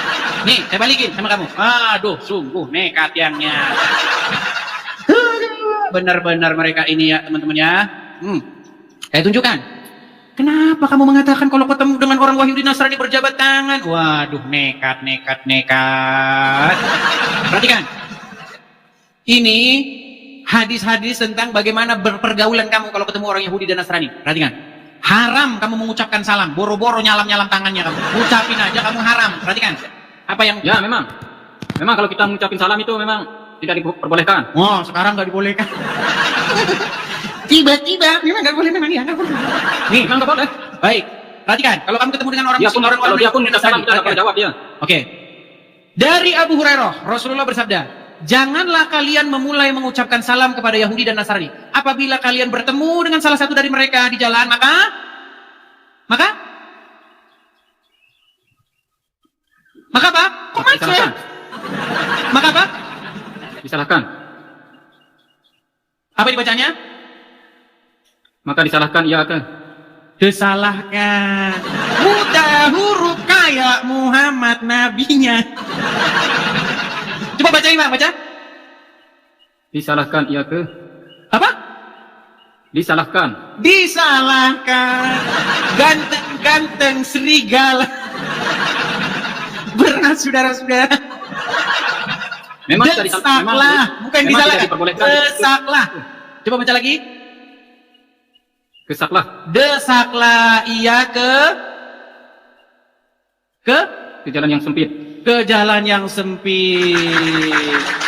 Jadi, kalau kamu bertemu dengan Wahyudi dan Nasrani di jalan, jangankan kau ucapkan salam. Desak mereka ke jalan yang sempit. Inilah ajaran Muhammad. Makanya saya sudah bilang, kalau kamu belajar agama Islam, Kamu salah pengertian itu, Edi, besok itu. pagi kamu Kamu salah akan panggil mengertikan itu. tukang loak, lalu kamu akan suruh kitab-kitabmu ini diangkut oleh dia bersama-sama dengan dia untuk bungkus tahu. Waduh, nekat yang nyata. Dari mana Kamu salah kamu bisa mengartikan itu. mengatakan bahwasanya kalau bertemu dengan Wahyudi dan Nasrani itu harus salam-salam, ngobrol seperti biasa? Itu ajaran siapa? Kalau ketemu sama orang Hindu, orang Nasrani, kita seperti biasa. Kalau ditegur, Terus hadis tadi tegur. bilang seperti apa? Memang tidak dibolehkan itu kita ngucap salam itu tidak bolehkan. Dia pun kalau ucap salam. Bahkan kalau mereka mengucapkan salam nggak boleh dibalas, betul? Ya nggak boleh dia Harus jawab. jutek mukanya, betul nggak? Ya kayak muka kamu lah yang jutek. Nah itu yang saya bilang. Aduh. Makanya saya bilang, Maulana, kamu itu salah mengertikan itu. Edi. kamu itu sudah saya Kamu itu bilang, salah mengertikan, kamu itu salah mengertikan itu. Cukup Kamu itu salah beragama mengertikan. Islam KTP saja. Jangan kamu dalami agama itu. Kalau kamu dalami, nanti kamu ikut itu sama orang-orang yang diam itu, yang di Sukabumi. Di mana? Nanti kamu ikut aja- sama mereka, kamu aja merusak, ikut yang mematahkan sama-sama salib, orang yang dekat membanting-banting Sukabumi itu, salib. ikut sana. Gimana? Kamu aja yang ikut pergi ke sana. Mereka kan Muslim. Sukabumi. Masa saya ikut sama mereka? Ya biar kamu deh itu. Banyak yang ngomong. Biar Banyak yang ngomong. biar Bang. kami Bang, waras turunin sedikit. aja bang botolnya setengah mati. Mereka kayak begini semua. Masa Kalau kamu Anda semua? masih ngomong bang, turunin bang, cari Muslim yang lain yang pinter. Sudah nggak ada, udah habis. Kan sudah saya bilang. Hanya sisa 2 orang. Itu pun belum diketahui di mana rimbanya. Gimana sih? Gimana? Gimana apanya? Kalau Anda bertemu dengan orang Wahyudi dan Nasrani, apa yang harus Anda lakukan? Ya seperti biasa. Kita ketemu sama manusia seperti biasa. Oke, baik. Masa saya mau peluk-peluk dia kan? Menurut hadis tadi kau harus desak mereka, persempit jalan mereka, betul? Buat apa saya mau persempit jalan orang? Itu hadis yang bilang tadi apa? Itu cuma hadis, tapi itu perbedaan itu setiap manusia itu berbeda. Berarti hadisnya pendapat betul? dia. Oh mantap, berarti Anda setuju Memang hadisnya hadisnya betul itu. Hah? Hadisnya betul itu. Betul, betul, tapi tidak dilaksanakan? Itu bukan kerjaan kita itu. Oh bukan kerjaan, itu kerjaan siapa? Kerjaan kamu itu. Kerjaan saya. Iyalah kerjaan kamu yang kayak gini. Aduh, makanya sudah saya bilang, jika kamu Di. ingin hidup damai dengan Dengar, tetanggamu, dengar, maka ngomong. buanglah hadis-hadismu tadi itu ke tong sampah. Nggak perlu Kalau dibuang kamu itu, nggak ingin perlu. bermusuhan dengan tetanggamu, banyak-banyaklah baca hadis tadi dan laksanakanlah. Nggak perlu. Menurut kamu hadis itu cocok dibuang ke tong sampah? Tak cocok. Siapa yang bilang Cocok mau buang? Kamu yang ngomong. Kamu kan ya. Kamu yang ngomong tadi yang mau buang. Berarti cocok dilaksanakan hadis itu? Harus. Harus dilaksanakan. Berarti kalau ketemu Yahudi dan Nasrani harus dipersempit, desak mereka ke jalan Harus sempit. nih. Kami itu salah mengartikan itu. Harus dilaksanakan bagi orang yang berilmu. Paham? Laksanakan bagi orang yang berilmu. Bagi orang yang berilmu. Aduh. Kalau orang yang Teman-teman awam-awam itu- tolong kirim dulu. Teman-teman tolong kirimkan saya Paramek. Dekolgen sorry, atau Paramek kamu tolong terbangkan dikirimkan kemarin Paramek, untuk obat sakit kepala. kamu katanya. Karena saya Kepala sudah kamu itu agak biasanya sakit jadi- kepala menghadapi dia. Masa Anda mau- tadi bilang mau hadis dibuang? itu harus dilaksanakan oleh orang-orang yang berilmu. Gimana cara melaksanakannya? Ya gimana caranya dia sih? Berarti Anda tidak berilmu. Contoh, saya bagi contoh ha. Berarti Anda tidak Macam- berilmu. Contoh saya kasih contoh ini di sini. Contoh macam Mana ustaz. contohnya? Contohnya gimana contohnya? Macam ustaz, tuan guru, itu yang boleh. Boleh apa? Boleh bikin kamu taubat lah. Oke lah ya, kita lanjutkan ya, kita lanjutkan. Aduh, memang syurif. Yuk, silakan yuk. Silakan ya. Coba naik ke sini, bilang sama saya bahwa kalau kalian mampu membalikan argumen atau mengatakan bahwa argumen-argumen saya itu salah, yuk silakan. Saya nanti terjunlah dari Monas, yuk. Oke, baik ya. Kita kasih naik ada Neng Tasik. Waduh, sebentar. Meili, oke, Meili. Oke, Meili. Meili, selamat siang. Halo Meili. Oke, Meili tidak nyambung teman-teman. Terima kasih Bang Agus Ibrahim. Makasih Bang. Meili tidak nyambung, saya turunkan ya. Teman-teman, tolong teman-teman yang naik berikan kesempatan ya teman-teman kepada yang muslim-muslim ya. Ada Neng Tasik Tea. Waduh, yang kemarin nih kayaknya. Halo Neng Tasik, silahkan nyalakan kamera. Halo, selamat siang. Selamat siang Neng Tasik. Apa kabarnya Neng Tasik? Alhamdulillah baik, Kang. Kabar baik. Ya gimana Neng Tasik? Apa yang mau Anda sampaikan nih? Ada yang mau aku tanyakan, Bang? Apa itu Neng? Ini loh, saya kan punya teman orang Kristen kan. Terus aku itu mau ikut dia ke gereja. Tapi dia itu ke gerejanya hari Sabtu. Setahu aku kan kalau ke gereja itu hari Minggu. Ke gereja itu nggak harus hari Sabtu, hari Minggu, hari apa saja boleh Neng. Itu ya. Iya. Mau hari Senin, Selasa, Rabu, Kamis, Jumat, Sabtu, Minggu nggak masalah, sama saja Neng. Oh, nggak ngaruh sama sekali. Nggak ngaruh Neng. Kata siapa? Kalau ke gereja hari Sabtu, terus Tuhannya nggak di situ, Tuhannya lagi libur atau bagaimana? Terus kalau ke gereja hari Selasa, Tuhan lagi nyuci baju atau bagaimana? Kan tidak begitu Neng. Begitu. Bahkan untuk datang ke hadirat Tuhan itu nggak perlu juga harus ke gereja juga. Karena Tuhan itu bukan hanya ada di gereja, dia ada di mana-mana. Tuh, kalau aku tiap naik ke rumah abang, aku gemeter loh. Jangan gemeter-gemeter, atuh, jangan. Maunya? Nggak tahu ya bagaimana. Pokoknya kalau aku tiap ngomong kerja ke gereja itu, terasa gemetar gitu loh, asli bang. Gemetar. Jadi begini Neng, apa yang menyebabkan Neng teh mau ke gereja? Emang tidak mendapatkan kedamaian lagi di Islam atau bagaimana? Susah dijelasin bang, cuma aku yang tahu. Oh begitu. Ya mungkin butuh proses ya Neng ya. Jadi belajar, nanti panjang lebar, nanti Anda mengetahui, nanti lama-lama mengetahui kebenaran di dalamnya gitu. Ya. Sekarang juga kan aku punya teman yang non muslim gitu, teman-temanku banyak yang ngomong juga kan, kamu nggak boleh, tapi kan kenyamanan kita kan. Aku nyaman, aku apa gitu kan, biarpun orang-orang ngomong segala macam tentang jangan dia itu beda sama kita kan. Oh jadi mungkin yang Neng maksud ini Neng ini punya teman cowok Kristen begitu.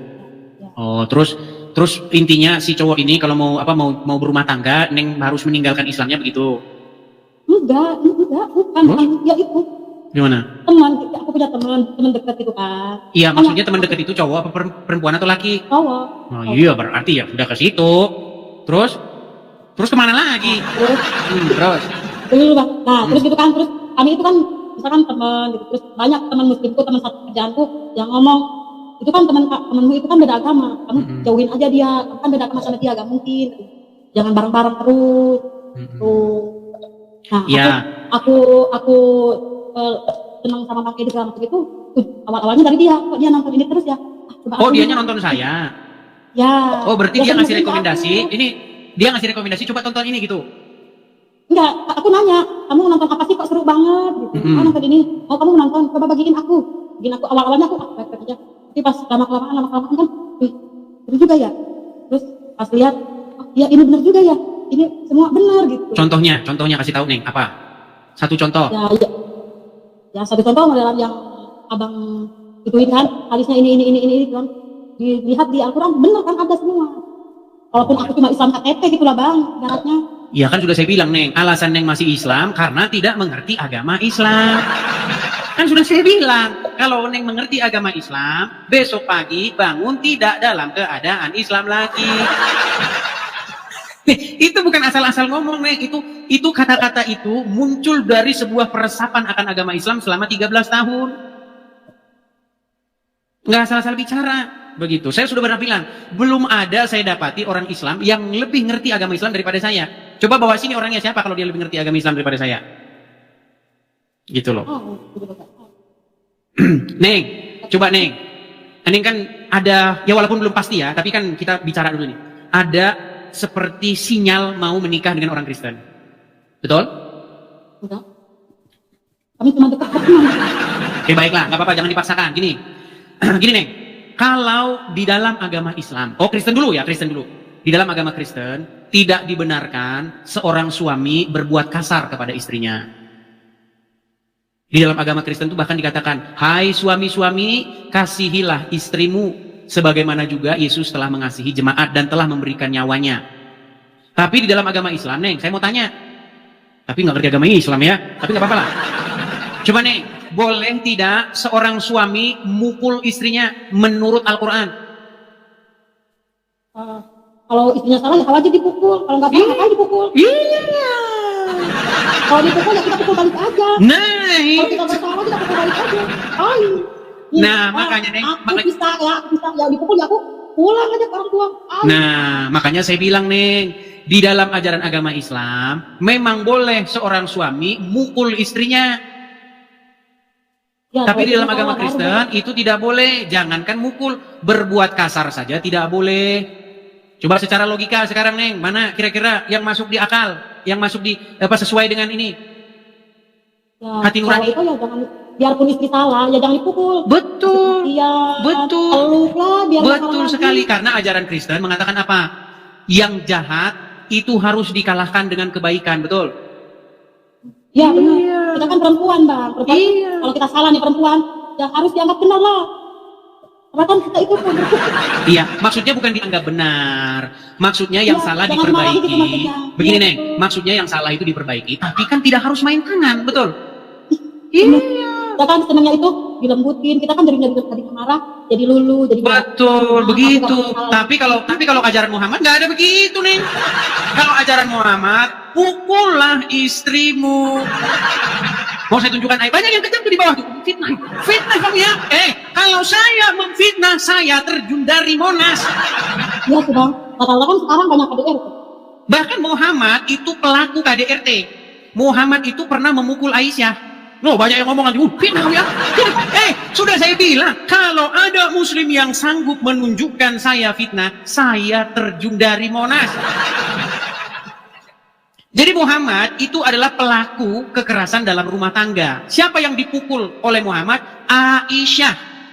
Jadi jangan kalian dengar lagu, Aisyah, romantisnya cintamu dengan...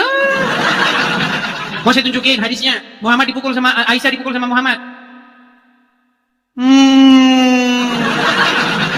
Nih, saya tunjukin dulu ayatnya mengenai pukul istri. Saya tunjukkan. Surat An-Nisa ayat ke 30. Bentar. Sabar ya. 31 atau 32 ya? 34. An-Nisa 34.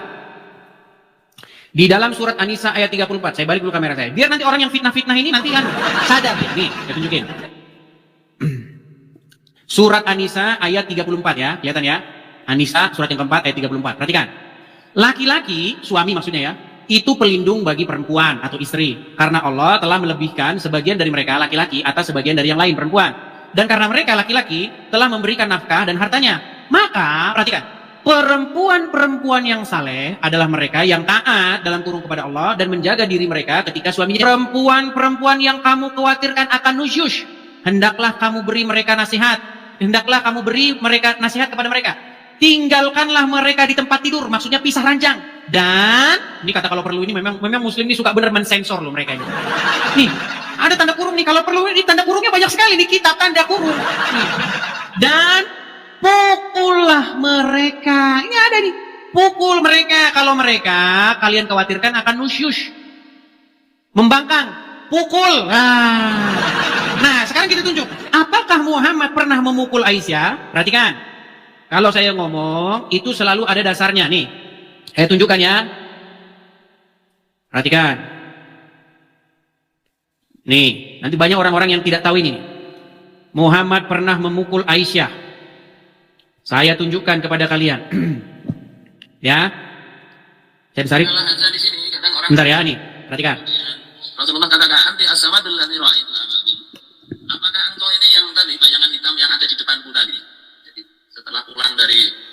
Rasulullah mau pulang ke rumah kan ada bayangan hitam mendahului, yaitu Aisyah. Kata Aisyah, "Na'am ya." Saya tunjukin riwayat ini. Jadi Muhammad itu pernah jalan malam-malam. Di depan dia ada bayangan. Nah, dikejar bayangan itu sama Muhammad. Karena Muhammad merasa dikuntit atau diikuti oleh bayangan itu. Dikejar bayangan itu kan. Ternyata itu istrinya sendiri. Istrinya lagi nguntit Muhammad. Kemana ini suamiku pergi malam-malam? Dikuntit sama dia. Ah, dikejar sama dia. Nih, dikejar bayangan itu. Perhatikan.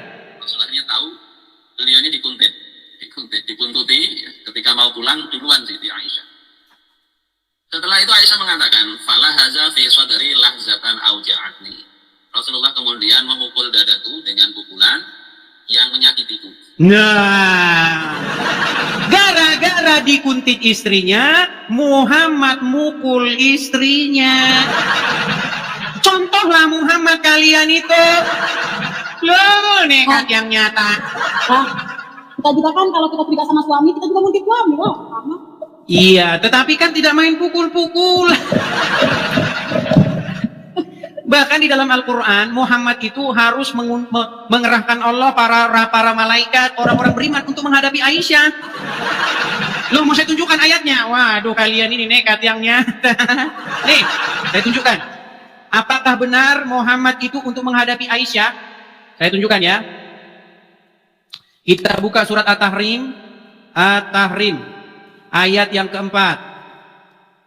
Benarkah Muhammad untuk menghadapi seorang wanita Aisyah? Dua orang wanita sebenarnya, Aisyah dan Hafsah. Dia harus memanggil Allah, para malaikat, orang-orang beriman untuk menghadapi dua orang wanita. Perhatikan, perhatikan ya. Kita akan tunjukkan. Lihat nih. Ini surat At-Tahrim ayat yang keempat. Jika kamu berdua, maksudnya Hafsah dan Aisyah, bertobat kepada Allah, maka sesungguhnya kamu berdua telah condong. Dan jika kamu berdua bantu-membantu menyusahkan Nabi, maka sesungguhnya Allah adalah pelindungnya. Dan pula Jibril, dan orang-orang mukmin, dan malaikat, dan untuk menghadapi dua orang wanita. Perhatikan, ya tafsir-tafsirnya ini. Kita buka tafsir Kementerian Agama Saudi Arabia ya, perhatikan. Ini yang lebih lengkap saja ya nih. Kita lihat nih, tafsir Al-Madinah Al-Munawwaroh, Markas Tadzim Al-Quran di bawah pengawasan Syekh Profesor Imad Zuhair Hafidz dan seterusnya nih. Apa dikatakan di sini? Masuk sini, bentar ya, mana tadi tafsirnya? Nih, tafsir Al-Madinah ya. Allah menegur Aisyah dan Hafsah karena kecemburuan mereka. Jika kalian berdua bertobat kepada Allah, maka kalian memang layak bertobat karenanya. Telah menyukai hal yang dibenci Rasulullah, yaitu membocorkan rahasianya. Rahasianya dibocorkan. Nih, jika kalian berdua saling bantu-membantu untuk melakukan hal yang tidak baik terhadap Rasulullah, maka Allah pelindung dan penolongnya. Begitu pula malaikat, Jibril, orang-orang soleh, dan malaikat-malaikat lain, penolong Muhammad nih. Untuk menghadapi dua wanita. Muhammad harus ditolong Allah, Jibril, malaikat, orang-orang beriman. Padahal di dalam riwayat lain, Muhammad bisa memukul Aisyah dan Aisyah tidak melawan. Tapi tahu nggak? Kalau Anda tanya sama orang Syiah, ya, kalau Anda tanya sama orang Syiah, sebenarnya itu bukan Aisyah dan Hafsah. Aisyah dan Hafsah hanya wanita.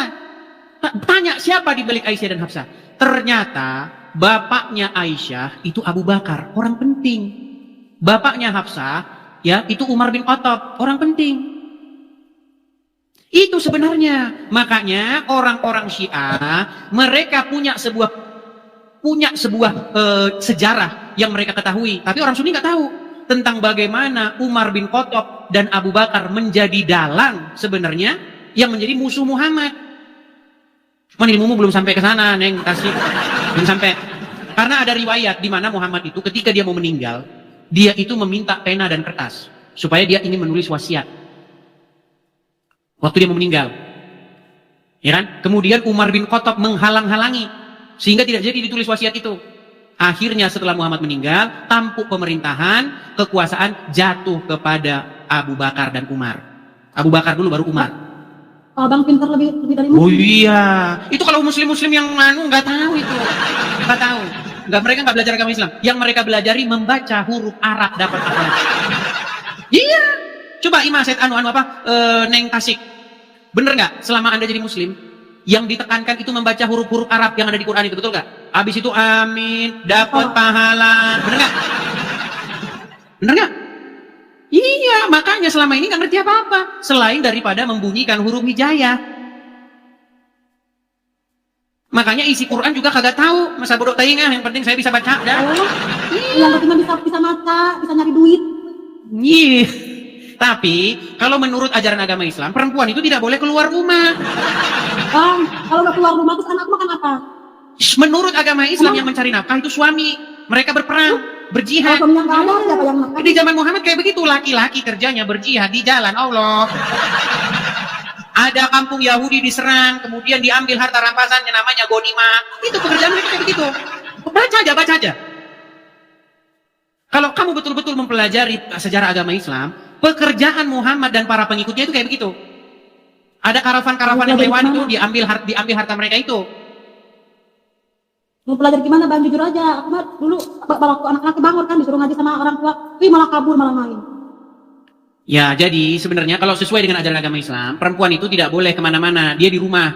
Bahkan nyupir saja nggak boleh. Di Arab Saudi itu barusan boleh itu, karena di demo melanggar hak asasi wanita. Nggak boleh, wanita keluar tanpa muhrimnya nggak boleh. Ada ayatnya itu di dalam Quran, perempuan-perempuan itu, istri-istri Muhammad itu nggak boleh keluar dari rumah. Ya kalau gak punya suami, kalau gak keluar gimana? Bagaimana? Kan boleh, kalau gak punya suami ya keluar cari nafkah. Kita kan ngomong istri orang. Istri dari seseorang pria. Makanya menurut ajaran agama Islam itu perempuan tidak boleh keluar kalau tidak ada suaminya. Ya, tapi Bang Edis, nih, sekarang kebanyakannya Islam juga, cewek-cewek semua itu kerja. Iya, karena ajaran agama Islam tidak sesuai dengan perkembangan zaman. Makanya tahu Ulil Absar Abdallah, tahu Ulil Absar Abdallah? Itu seorang muslim, dia pintar itu belajar agama Islam. Dia pernah bilang, Quran ini sudah waktunya direvisi karena tidak sesuai dengan zaman. Itu kata Ulil Absar Abdallah yang mempelajari Islam sungguh-sungguh. Begitu. Mau saya tunjuk dalil-dalilnya, perempuan tidak boleh keluar rumah. Boleh. Nih ya. Oke, sambil ngomong dulu, saya cari ayatnya, coba. Ini kita nunjukin dalil yang tadi. Coba silakan, mau nyampaikan apa, Neng Tasik? Menyampaikan, iya kalau dilarang gitu kan, kita gak boleh keluar apa kan. Tapi kebanyakan cewek itu ngomong, kita harus cari uang sendiri biar punya suami, biar gak direndahkan. Biar mau beli apa-apa, bebas. Kalau uang suami kan, kita beli, wih kamu boros banget ya, itu uang udah habis aja. Gitu kan, banyak kan gitu kalau suami-suami. Ini curahan hati para istri-istri kan. Makanya istri itu harus pintar cari uang, biar kita mau apa aja bisa beli, gak perlu takut uang suami habis, kitanya amat ya beli apa aja. Kalau kita kerja kita bisa cari uang sendiri, kita bebas mau beli apa aja, mau main kemana aja kan, bener gak bang? Ya kalau masalah itu urusan pribadimu, tapi yang saya bahas di sini masalah ajaran agama Islam. Coba ya Neng Tasik ya, nih tadi saya kan sudah bilang pekerjaan apa yang dilakukan oleh Muhammad dan teman-temannya nih, bahkan pekerjaan yang paling dicintai Allah ini nih. Iya, ini pekerjaan yang dicintai oleh Allah ini. Perhatikan. Pekerjaan yang paling diutamakan di dalam agama Islam itu ini. At-Taubah 24. Perhatikan. Katakanlah, jika bapak-bapak, anak-anak, saudara-saudara, istri-istri, kaum keluargamu, harta kekayaan yang kamu usahakan, perniagaan yang kamu khawatirkan kerugiannya, dan tempat tinggal yang kamu sukai adalah lebih kamu cintai dari Allah dan Rasulnya, dan dari berjihad. Perhatikan ini. Dan dari berjihad di jalannya, maka tunggulah sampai Allah mendatangkan keputusannya dan Allah tidak memberi petunjuk kepada orang-orang yang fasik. Nih, jadi menurut ayat ini yang lebih penting daripada bapak-bapak, anak-anak, istri-istri, perdaganganmu, bisnismu, usahamu, rumahmu, yang lebih penting itu adalah apa? Perhatikan, yang lebih kamu cintai itu harusnya Allah dan Rasulnya dan berjihad. Makanya pekerjaan utama muslim itu pada waktu itu berjihad. Perang. Dan jumlah ghanimah hasil dari berjihad ini miliaran. Makanya ini yang nih perhatikan. Kalian kalau belum pelajari biografi Muhammad, gimana saya bilang? Nih ya, harta rampasan perang Muhammad dapat itu berapa nih, perhatikan. Tadi tak kurang dari 50.000 keping uang dinar. Zaman Nabi itu uangnya di dinar. Uang dinar itu 1 keping beratnya 4,25 gram. 4,25 gram emas itu kalau sekarang 4 juta sekian. Karena 1 gram sekarang sudah 1 juta sekian. Tapi karena kita udah lama kenal, harga lama aja lah 2 juta aja. 50.000 keping kali 2 juta. Kalau di total sekarang rupiah berapa dapat Nabi waktu perang Badar tahun kedua itu? 50.000 keping kali 4,25 gram kita hargai 2 juta. 100 miliar. 100 miliar itu berapa persen untuk Nabi? Wa'lamu annama ghanimtum min syai'in fa inna lillahi khumsahu. Nabi Muhammad mendapat jatah rampasan perang khumus 5, khumus 1/5, 20%. 20 miliar dari perang padam. Nah, Makanya saya bilang Muhammad itu miliarder hasil daripada silakan Anda melanjutkannya. Itu hasil daripada menjarah harta rampasan perang. Makanya saya masih heran kenapa Neng Kasik masih nekat mengikuti Muhammad. Iya, kalau Neng, percaya nggak Neng? Kalau muslim naik ke sini, mereka nggak bisa bantah saya. Mereka bisanya ngamuk, ngancam. Iya, mereka naik ke sini ngamuk, ngancam. Awas kamu ya, awas kamu ya. Mereka bisa begitu. Cuma kalau nonton itu ketawa-ketawa sendiri, kenapa ya? Begitu ya. Tidak ada yang bisa membantah itu, Neng. Gitu. Jadi Muhammad itu hidup dari hasil seperti itu. Mau saya kuatkan lagi ucapan saya dari ustaz yang lain. Gimana? Udah cukup. Cukup. Oke lah, begitu ya Neng ya? Ya, makasih ya Bang. Sama-sama ya. Neng, sebentar Neng, di sana panas kah? Panas. Oke. Kayaknya kan ada lagu itu panas goreng pisang. Asik. Saya suka itu lagu-lagunya itu siapa? Aduh, lupa saya namanya. Malah lupa saya namanya. Siapa yang nyanyi itu tadi? Lupa tumben, orang Bang Edi suka gitu loh. Iya, yang nyanyi itu siapa namanya? Yang nyanyi penyanyi dari Tasik itu siapa? Dari Tasik, dari Jawa Barat siapa namanya?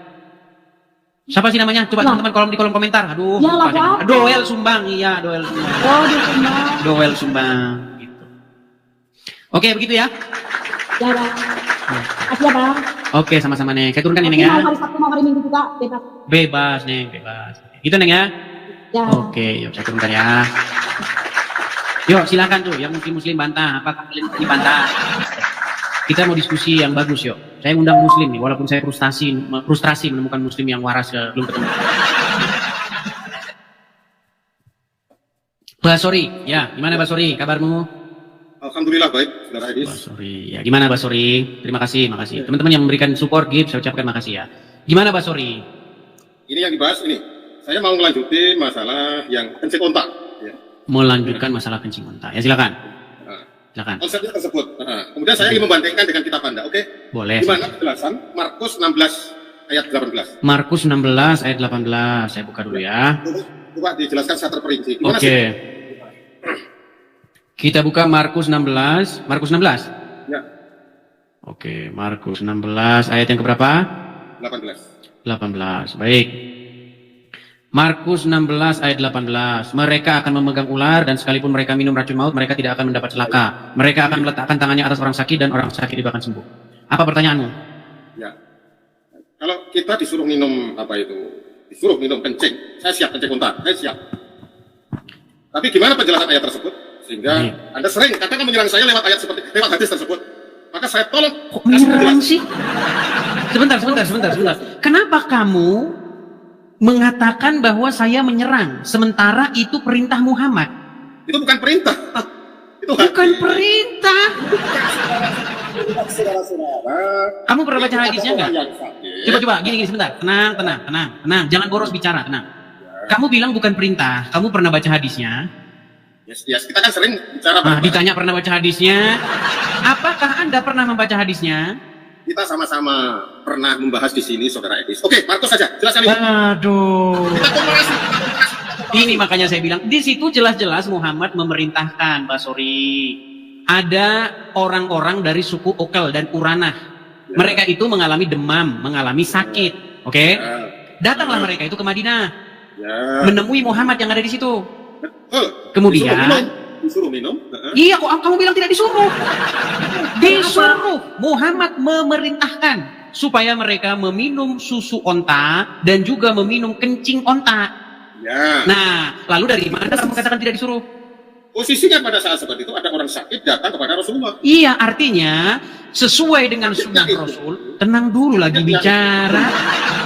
Sesuai dengan sunnah Rasul, jikalau seorang muslim mengalami sakit, maka demam. Udah bilang demam. Sakit demam. Ya, jikalau seorang muslim sakit demam, maka sesuai dengan perintah Muhammad, minum kencing onta, betul? Sesuai hadis itu minum kencing onta. Iya, minum kencing onta. Nah, sekarang kamu saya tanya, sekarang kalau orang muslim sakit demam, kenapa nggak minum kencing onta? Karena onta tidak ada di Indonesia. Kata siapa? Ada di Ragunan. Ngimpor dari sebentar, tenang. Kurma tahu. Tenang. Oh, ada. Ini saya lagi ngomong, kamu nggak bisa tenang. Ya, tadi tak turunkan bahaya. Bukan berarti tidak ada di Indonesia, itu jadi alasan seseorang tidak mengkonsumsinya. Saya kasih contoh. Durian hidup nggak di Kanada? Tumbuh nggak durian di Kanada? Kayaknya enggak ada. Nggak tumbuh. Tetapi orang di Kanada bisa nggak makan durian? Bisa. Bisa, ngimpor. Nah, makanya saya katakan sama kamu. Harus ngimpor, kan, Cek. lagi ngomong juga lagi. Dengar dulu, orang lagi ngomong. Perhatikan. Jadi, sesuai dengan sunnah Rasul, maka Indonesia harus mengimpor kencing onta dari Arab, ditaruh di rumah sakit Islam. Kalau demam, sesuai dengan anjuran Rasul, minum kencing onta. Betul? Betul. Nah sekarang, apakah umat muslim melaksanakan sunnah itu? Karena sunnah tersebut, karena sehubungan di Indonesia juga, kenapa harus ngimpor? Karena alternatif, karena obat tersebut adalah alternatif. Apakah semua hal tersebut juga harus kita ikuti? Ya sudah, coba tunjuk siapa yang sakit kepada Muhammad disuruh selain dari minum kencing onta. Mana? Aku tanya Markus dulu. Nah. Dengar. Markus, Kalau dengar ya, Markus. tenang. Ini Markus, yang saya katakan Markus, kan debat lintas, aku sudah tahu korek. dengar dulu, nanti kita ke Markusnya sebentar. Nih, saya ini kan mempelajari. Saya ini kan mempelajari agama Islam, oke? Habis nanti dikira turun saya. Nah, kabur dia mau lari dia kan? Habis saya dikira turun nanti. Apanya yang habis? Baterainya habis dikira Ya turun. sambil cas, saya tunggu. Nah ini bahaya ini, kabur dikira. Sungguh nekat yang nyata ini peminum kencing ontak nih. Baik, Basori, dengarkan ya Basori ya. Gini, Markus, ayo minum racun aja. Baik, Biar gini sembuh. Basori, dengarkan. Pertama-tama. Minum racun biar sembuh. Ayo, udah. Minum racun biar sembuh dari mana? Impor. Ayo. Kalau enggak ada, Memang nekat yang minum nyata. racun biar sehat. Racun tular ya. Basori, Biar sehat. tenang. Biar sehat minum racun ya. Di mana Biar dalilnya sehat. biar senang minum racun? Di mana dalilnya? Itu ini baca itu. Coba itu, kami Markus. yang baca. Enggak, kamu baca aja. Jelaskan itu. Kok saya yang baca? Kamu yang mengajukan tuduhan kok saya yang baca? Udah saya enggak ngerti. Coba jelaskan itu aja. Kamu yang mengajukan gugatan kepada saya. Kamu yang mengajukan Kayaknya saya mengajukan gugatan, Kamu yang mengajukan saudara-saudara. persoalan kepada saya. Kok jadi saya yang baca? Jadi saya Silakan. sebenarnya mau tanya keterangan masalah seperti ini. Saya komparasikan pertanyaan Anda masalah kencing onta. Anda sudah menguliti saya tentang kencing onta. Ketika aku tanya keterangan seperti itu, coba jelaskan. Tetapi masalahnya Anda tidak ngaku. Oh ya, saya Berarti- kalau saya sakit demam, saya minum kencing onta. Berarti Anda setuju Kalau seluruh saya umat sakit muslim? kencing, kenapa? Anda setuju seluruh umat muslim kalau sakit minum kencing onta? Ya memang pilihan toh. Kalau sakit Kan pilihan. Memang kamu ini standar ganda. Nah, Yesus itu tidak menikah, kamu juga menikah. Kenapa kamu nggak itu Yesus? Kamu itu standar ganda juga. Ayo. Baik, Ayo. Muhammad tinggal di mana? Ayo. Muhammad tinggal di mana? Ya gitu, Yesus itu tidak menikah. Terus Muhammad kamu itu gimana? menikah. Terus kamu itu nggak. Sebentar, Yesus. saya tanya dulu, Kamu Muhammad juga standar tinggal di mana? ganda. Muhammad Kamu tinggal di juga- mana? Tidak di Arab. Kenapa kamu nggak tinggal di Arab sana? Nah, ya makanya jawab Markus itu. Nekat yang Jawab, nyata. ya. Sesuatu yang tidak diperintahkan berarti itu bukan untuk wajib dicontoh, bukan wajib ditiru. Sebagai contoh, misalnya kalau Yesus Disuruh tidak, orang sakit, saya dong. lagi bicara, ini ngomong terus. Bolehkah saya bicara? Boleh? Boleh. Baik. Yesus di dalam Bible tidak menikah. Apakah Yesus pernah mengatakan, kamu wajib tidak menikah? Ada nggak dia ngomong gitu? Ada nggak? Enggak. Sekarang saya tanya, Muhammad di dalam hadis pernah nggak ngomong minum kencing onta kepada orang yang sakit? Diperintahkan. Ada. Nah berarti bertolak dari hadis itu, kalau muslim sakit, maka sesuai dengan sunnah Rasul, maka di rumah sakit Islam disediakanlah kencing onta sebagai obat sesuai dengan sunnah Rasul. Betul? Wah, seharusnya demikian. Iya. Dan di rumah sakit harus disediakan bekam, betul nggak? Bekam, tahu bekam? Ya tahu. Iya, karena itu obat sesuai dengan Muhammad. Jadi kalau berobat ala Islam, itu adalah minum kencing onta plus bekam. Itu makanya saya bilang umat Islam zaman sekarang itu munafik, mereka mengikuti tradisi atau kebiasaan-kebiasaan umat kafir. Contoh, kalau orang Saya kafir dapat sini sakit. orang mana? Ini nggak jelaskan Markus ini. Tuh. Ini penutup nih, Markus. penutup. Ini penutup. Habis ini ke Markus, penutup nih. Markus, ayo Markus. Kalau orang kafir sakit, Aduh, 1% dia. 1%. mereka minum alasan saja kamu ini. Markus, ayo cepat, Markus. Sungguh Aduh, nekat Markus, yang 1% ini. Markus. Habis nanti saya. Intinya yang saya bilang sama kamu Basori, Markus. barang siapa yang menyerupai suatu kaum, maka dia termasuk golongan dari kaum tersebut, betul? Sudah Markus, kemana-mana tuh. Hmm. Dari minum mana? Ini kita penutup ini. Kalau mau orang 1%, kafir sakit, 1%. mereka minum obat-obatan, betul? Iya, masalahnya. Nah, sekarang muslim kalau sakit ikut-ikutan minum obat-obatan nggak? Ya, sudah. Iya, sudah, berarti sudah. umat muslim telah ikut kebiasaan orang kafir, betul? Markus. Iya. Barang siapa yang menyerupai suatu kaum, maka dia termasuk golongan kaum tersebut, betul? Ada memang spekulasi seperti itu, tapi Markusnya belum dijawab. Makanya kalian termasuk golongan-golongan yang menyerupai kaum orang lain tuh. Geleng-geleng kepala dia.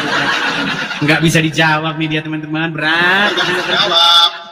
Oke, silakan. Kita ke Markus. Apa argumennya? Silakan. Nggak ada debat, cuma gimana sih gitu loh. Ya, silakan. Apa pertanyaanmu seputar Markus? Silakan. Ya, tadi gimana itu? Penjelasannya gimana? Penjelasannya. Ini mengenai tanda-tanda bagi orang-orang yang percaya. Nih, saya bacakan saja. Ini ayatnya sudah jelas, ya. Kita mulai dari 16-nya ya. Siapa yang percaya dan dibaptis akan diselamatkan, tetapi siapa yang tidak percaya akan dihukum. Tanda-tanda ini akan menyertai orang-orang yang percaya. Mereka akan mengusir setan-setan demi namaku. Mereka akan berbicara dalam bahasa-bahasa yang baru bagi mereka. Mereka akan memegang ular, dan sekalipun mereka meminum racun maut, mereka tidak akan mendapat celaka. Mereka akan meletakkan tangannya atas orang-orang sakit, dan orang itu akan sembuh. Sesudah Tuhan Yesus berbicara demikian kepada mereka, terangkatlah ia ke surga lalu duduk di sebelah kanan Allah. Mereka pun pergilah memberitakan Injil ke seluruh penjuru, dan Tuhan turut bekerja meneguhkan firman itu dengan tanda-tanda yang menyertainya. Apa di situ? Di situ nggak ada hubungannya. Kalau sakit minum megang ular, nggak ada. Bu, itu tidak sebanding dengan apa yang kita bicarakan. Kalau tempatku, kalau sakit minum kencing onta. Gitu. Jadi orang yang percaya tadi, orang yang percaya kalau minum racun itu tidak akan apa? Mendapat celaka. Mendapat celaka atau mati, istilahnya seperti itu. Anda percaya nggak? Apanya?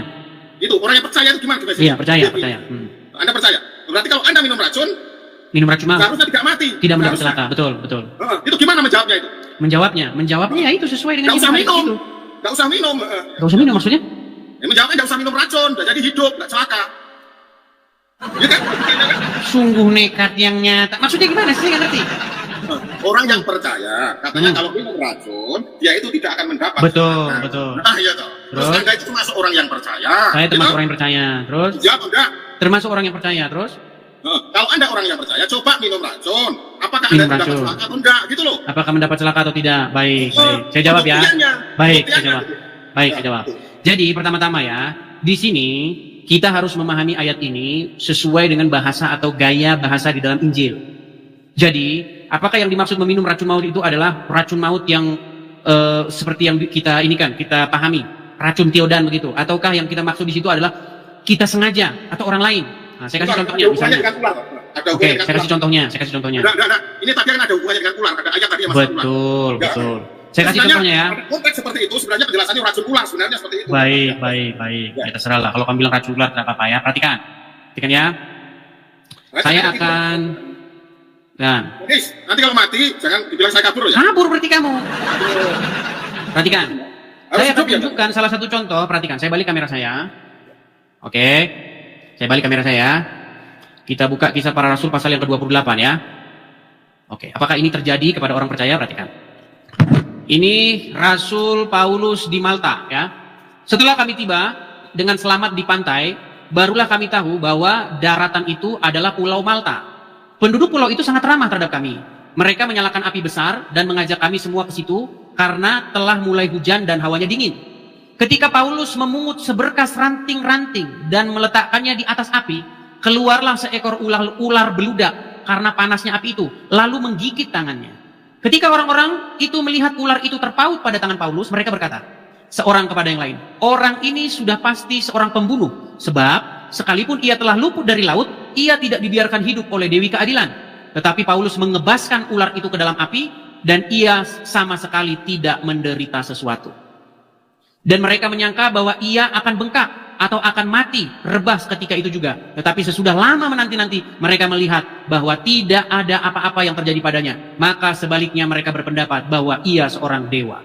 Nah, jadi tadi kan ada di situ tanda-tanda orang-orang yang percaya. Satu, mereka sekalipun mereka minum racun maut tidak akan celaka. Sekalipun mereka memegang ular tidak akan celaka. Sekalipun mereka ditimpa apa segala macam mereka tidak akan celaka. Tetapi di sini Paulus yang dipagut oleh ular dia tidak menderita apa-apa. Ini tanda bahwa yang dikatakan Yesus itu benar.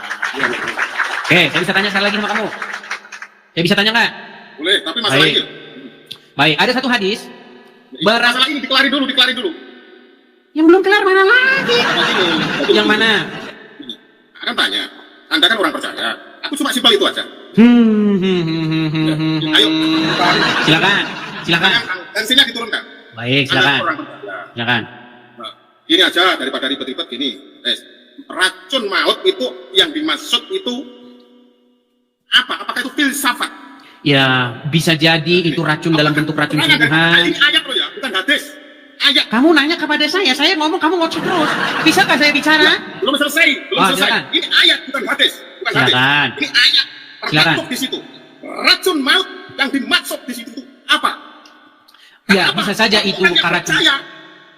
Barang siapa yang Udah nanya, percaya. saya ngomong. Udah coba selesai dulu bicaranya. Oke. Belum selesai, Idis. Oh. Kalau minum racun tidak akan celaka. Terus pembuktian secara nyata, kan Anda orang percaya. Berarti seharusnya karena Anda itu orang percaya, kalau Anda itu minum racun maut, gitu. Anda itu tidak mati, Dis. Gitu loh. Ini logikanya, gitu loh. Terus keterangannya gimana jawabmu? Jangan kemana-mana ayat yang lain, gitu loh maksud saya. Sudah? Ya, monggo. Baik. Tadi sudah saya jawab, Pak Sori. Itu bisa saja yang dimaksud di situ racun sungguhan, bisa saja di situ juga sebagai ungkapan bahwa kamu aja yang ngomong lah, saya lagi ngomong. Ini sungguh nekatnya orang lagi ngomong. Sabar. Udah, sekarang gini saja. Saya sudah menjelaskan panjang lebar. Sekarang saya tanya hal yang sama, boleh? Boleh. Baik. Jadi, sehubungan dengan racun-racunan ini, pernah dengar hadis, Muhammad pernah berkata, barang siapa yang makan 7 butir kurma ajwa, maka dia tidak akan kena racun atau sihir, betul? Saya belum mendengar ya. Belum mendengar. Baik, saya tunjukkan kamu hadisnya. Memang saya sudah pernah bilang teman-teman, alasan seseorang Islam adalah karena dia tidak mengerti agama Islam. Balikan. Kamu disuruh minum racun aja gak berani loh. Itu kan bukan diminum betulan. Maksudnya bukan sengaja diminum. Gimana? Berarti ayatnya keliru dong. Loh, Tidak itu ayatnya. jangan balik-balik ke sana. Tadi saya sudah jelaskan. Berarti saya sudah. Apakah? Baik, kamu mau balik lagi ya? Kamu mau balik lagi? Saya balik lagi ke sini. Saya balik lagi ke sini. Dulu kalau gitu sudah gak kelar ini. Nah, kalau Kamu ini nggak tukang jawab- lompat-lompat. Nah, ini sudah mau lompat kamu. Dengar. Aku Di juga dalam pengen tahu. Bible, Jawab dalam pas Bible aku, Pak. itu kita Dis, itu harus membaca Dis. Bible itu secara keseluruhan. Enggak gitu, Dis. Gini, Walaupun Dis. di situ Ayat itu sudah jelas dikatakan dikatakan. barang Ayat siapa tersebut yang sudah walaupun jelas dia minum dikatakan. racun maut tidak akan celaka, Ya. walaupun dia memegang ular dia tidak akan celaka, bukan dalam pengertian lalu kita mencobai Tuhan. Sama seperti ketika Yesus dicobai di padang gurun. Jika engkau anak Allah, jatuhkanlah dirimu ke bawah. Sebab ada tertulis, Tuhan akan mengutus malaikat-malaikatnya untuk menatang engkau, sehingga engkau tidak terantuk kepada batu. Tetapi apa kata Yesus? Ada juga tertulis, jangan engkau mencobai Tuhan Allahmu. Jadi, merujuk kepada yang terjadi kepada Paulus. Apakah Paulus sengaja megang-megang ular itu lalu ditempel-tempelkan biar dipatok, biar tes ilmu begitu? Tidak. Artinya begini. Tetap, tenang, saya lagi bicara, tenang. Artinya begini, sesuatu itu bukan dicoba-coba atau disengaja. Ya, misal, ada seseorang memberitakan Injil ke sebuah pedalaman Afrika misalnya. Lalu penduduk negeri itu tidak suka, lalu meracun mereka. Lalu mereka tetap dalam lindungan Tuhan, mereka tidak mendapat celaka. Nah, misalnya seperti itu. Bagus ya. Itu Artinya maksud- tidak sengaja diminum. Oh, nih saya kebal, minum racun. Bukan begitu. Nah, sekarang saya balik ke kamu nih. Sekarang saya balikin ke kamu. Ya. Di sini, perhatikan. Dalam sebuah hadis Bukhari. Lompat. Barang, loh saya kan mau nanya hal yang sama. Kabur saudara. Kabur dia. Apa kata Muhammad nih? Siapa yang setiap pagi harinya makan 7 butir kurma ajwa, maka racun maupun sihir tidak akan mencelakakan dirinya pada hari itu. Pertanyaannya, bagaimana mungkin Muhammad ngajarin begini sementara dia kena sihir? Soal aku. Waduh, balikin siapa ini? Siapa ini mengajak BKBK? Halo. Ya, Adik, ayo. selamat pagi. Pagi juga. Bang. Keluarga beringin. BKBK. Waduh, satu keluarga ini. Yes. Oke lah, baik. Bang, izin ngerupin winnya ya. Keluarga beringin. Yes. Mohon. Halo keluarga beringin, apakah suara Halo. saya bisa kalian dengar? Kedengar. Oke, baik. Ini satu keluarga ya, bapak, ibu, anak ya. Ya. Oke. Saya perkenalkan, saya ini seseorang yang sangat-sangat mendalami agama Islam. Tetapi saya ini bukan Islam. Oke. Kalian yang masih Islam, bolehkah saya mengajukan pertanyaan?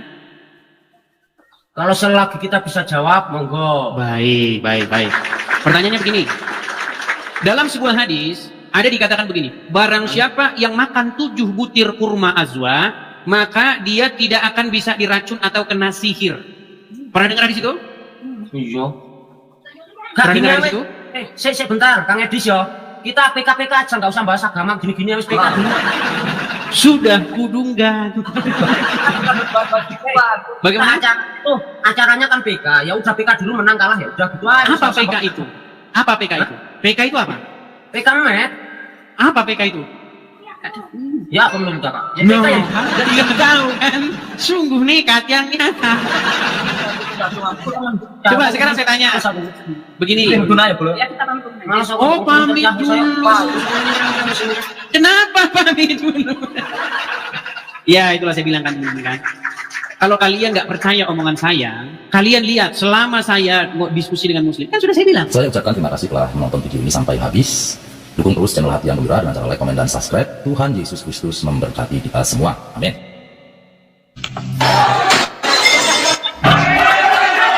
Hanyalah warga biasa dengan latar belakang pendidikan rendah dan kondisi sosial yang terbatas.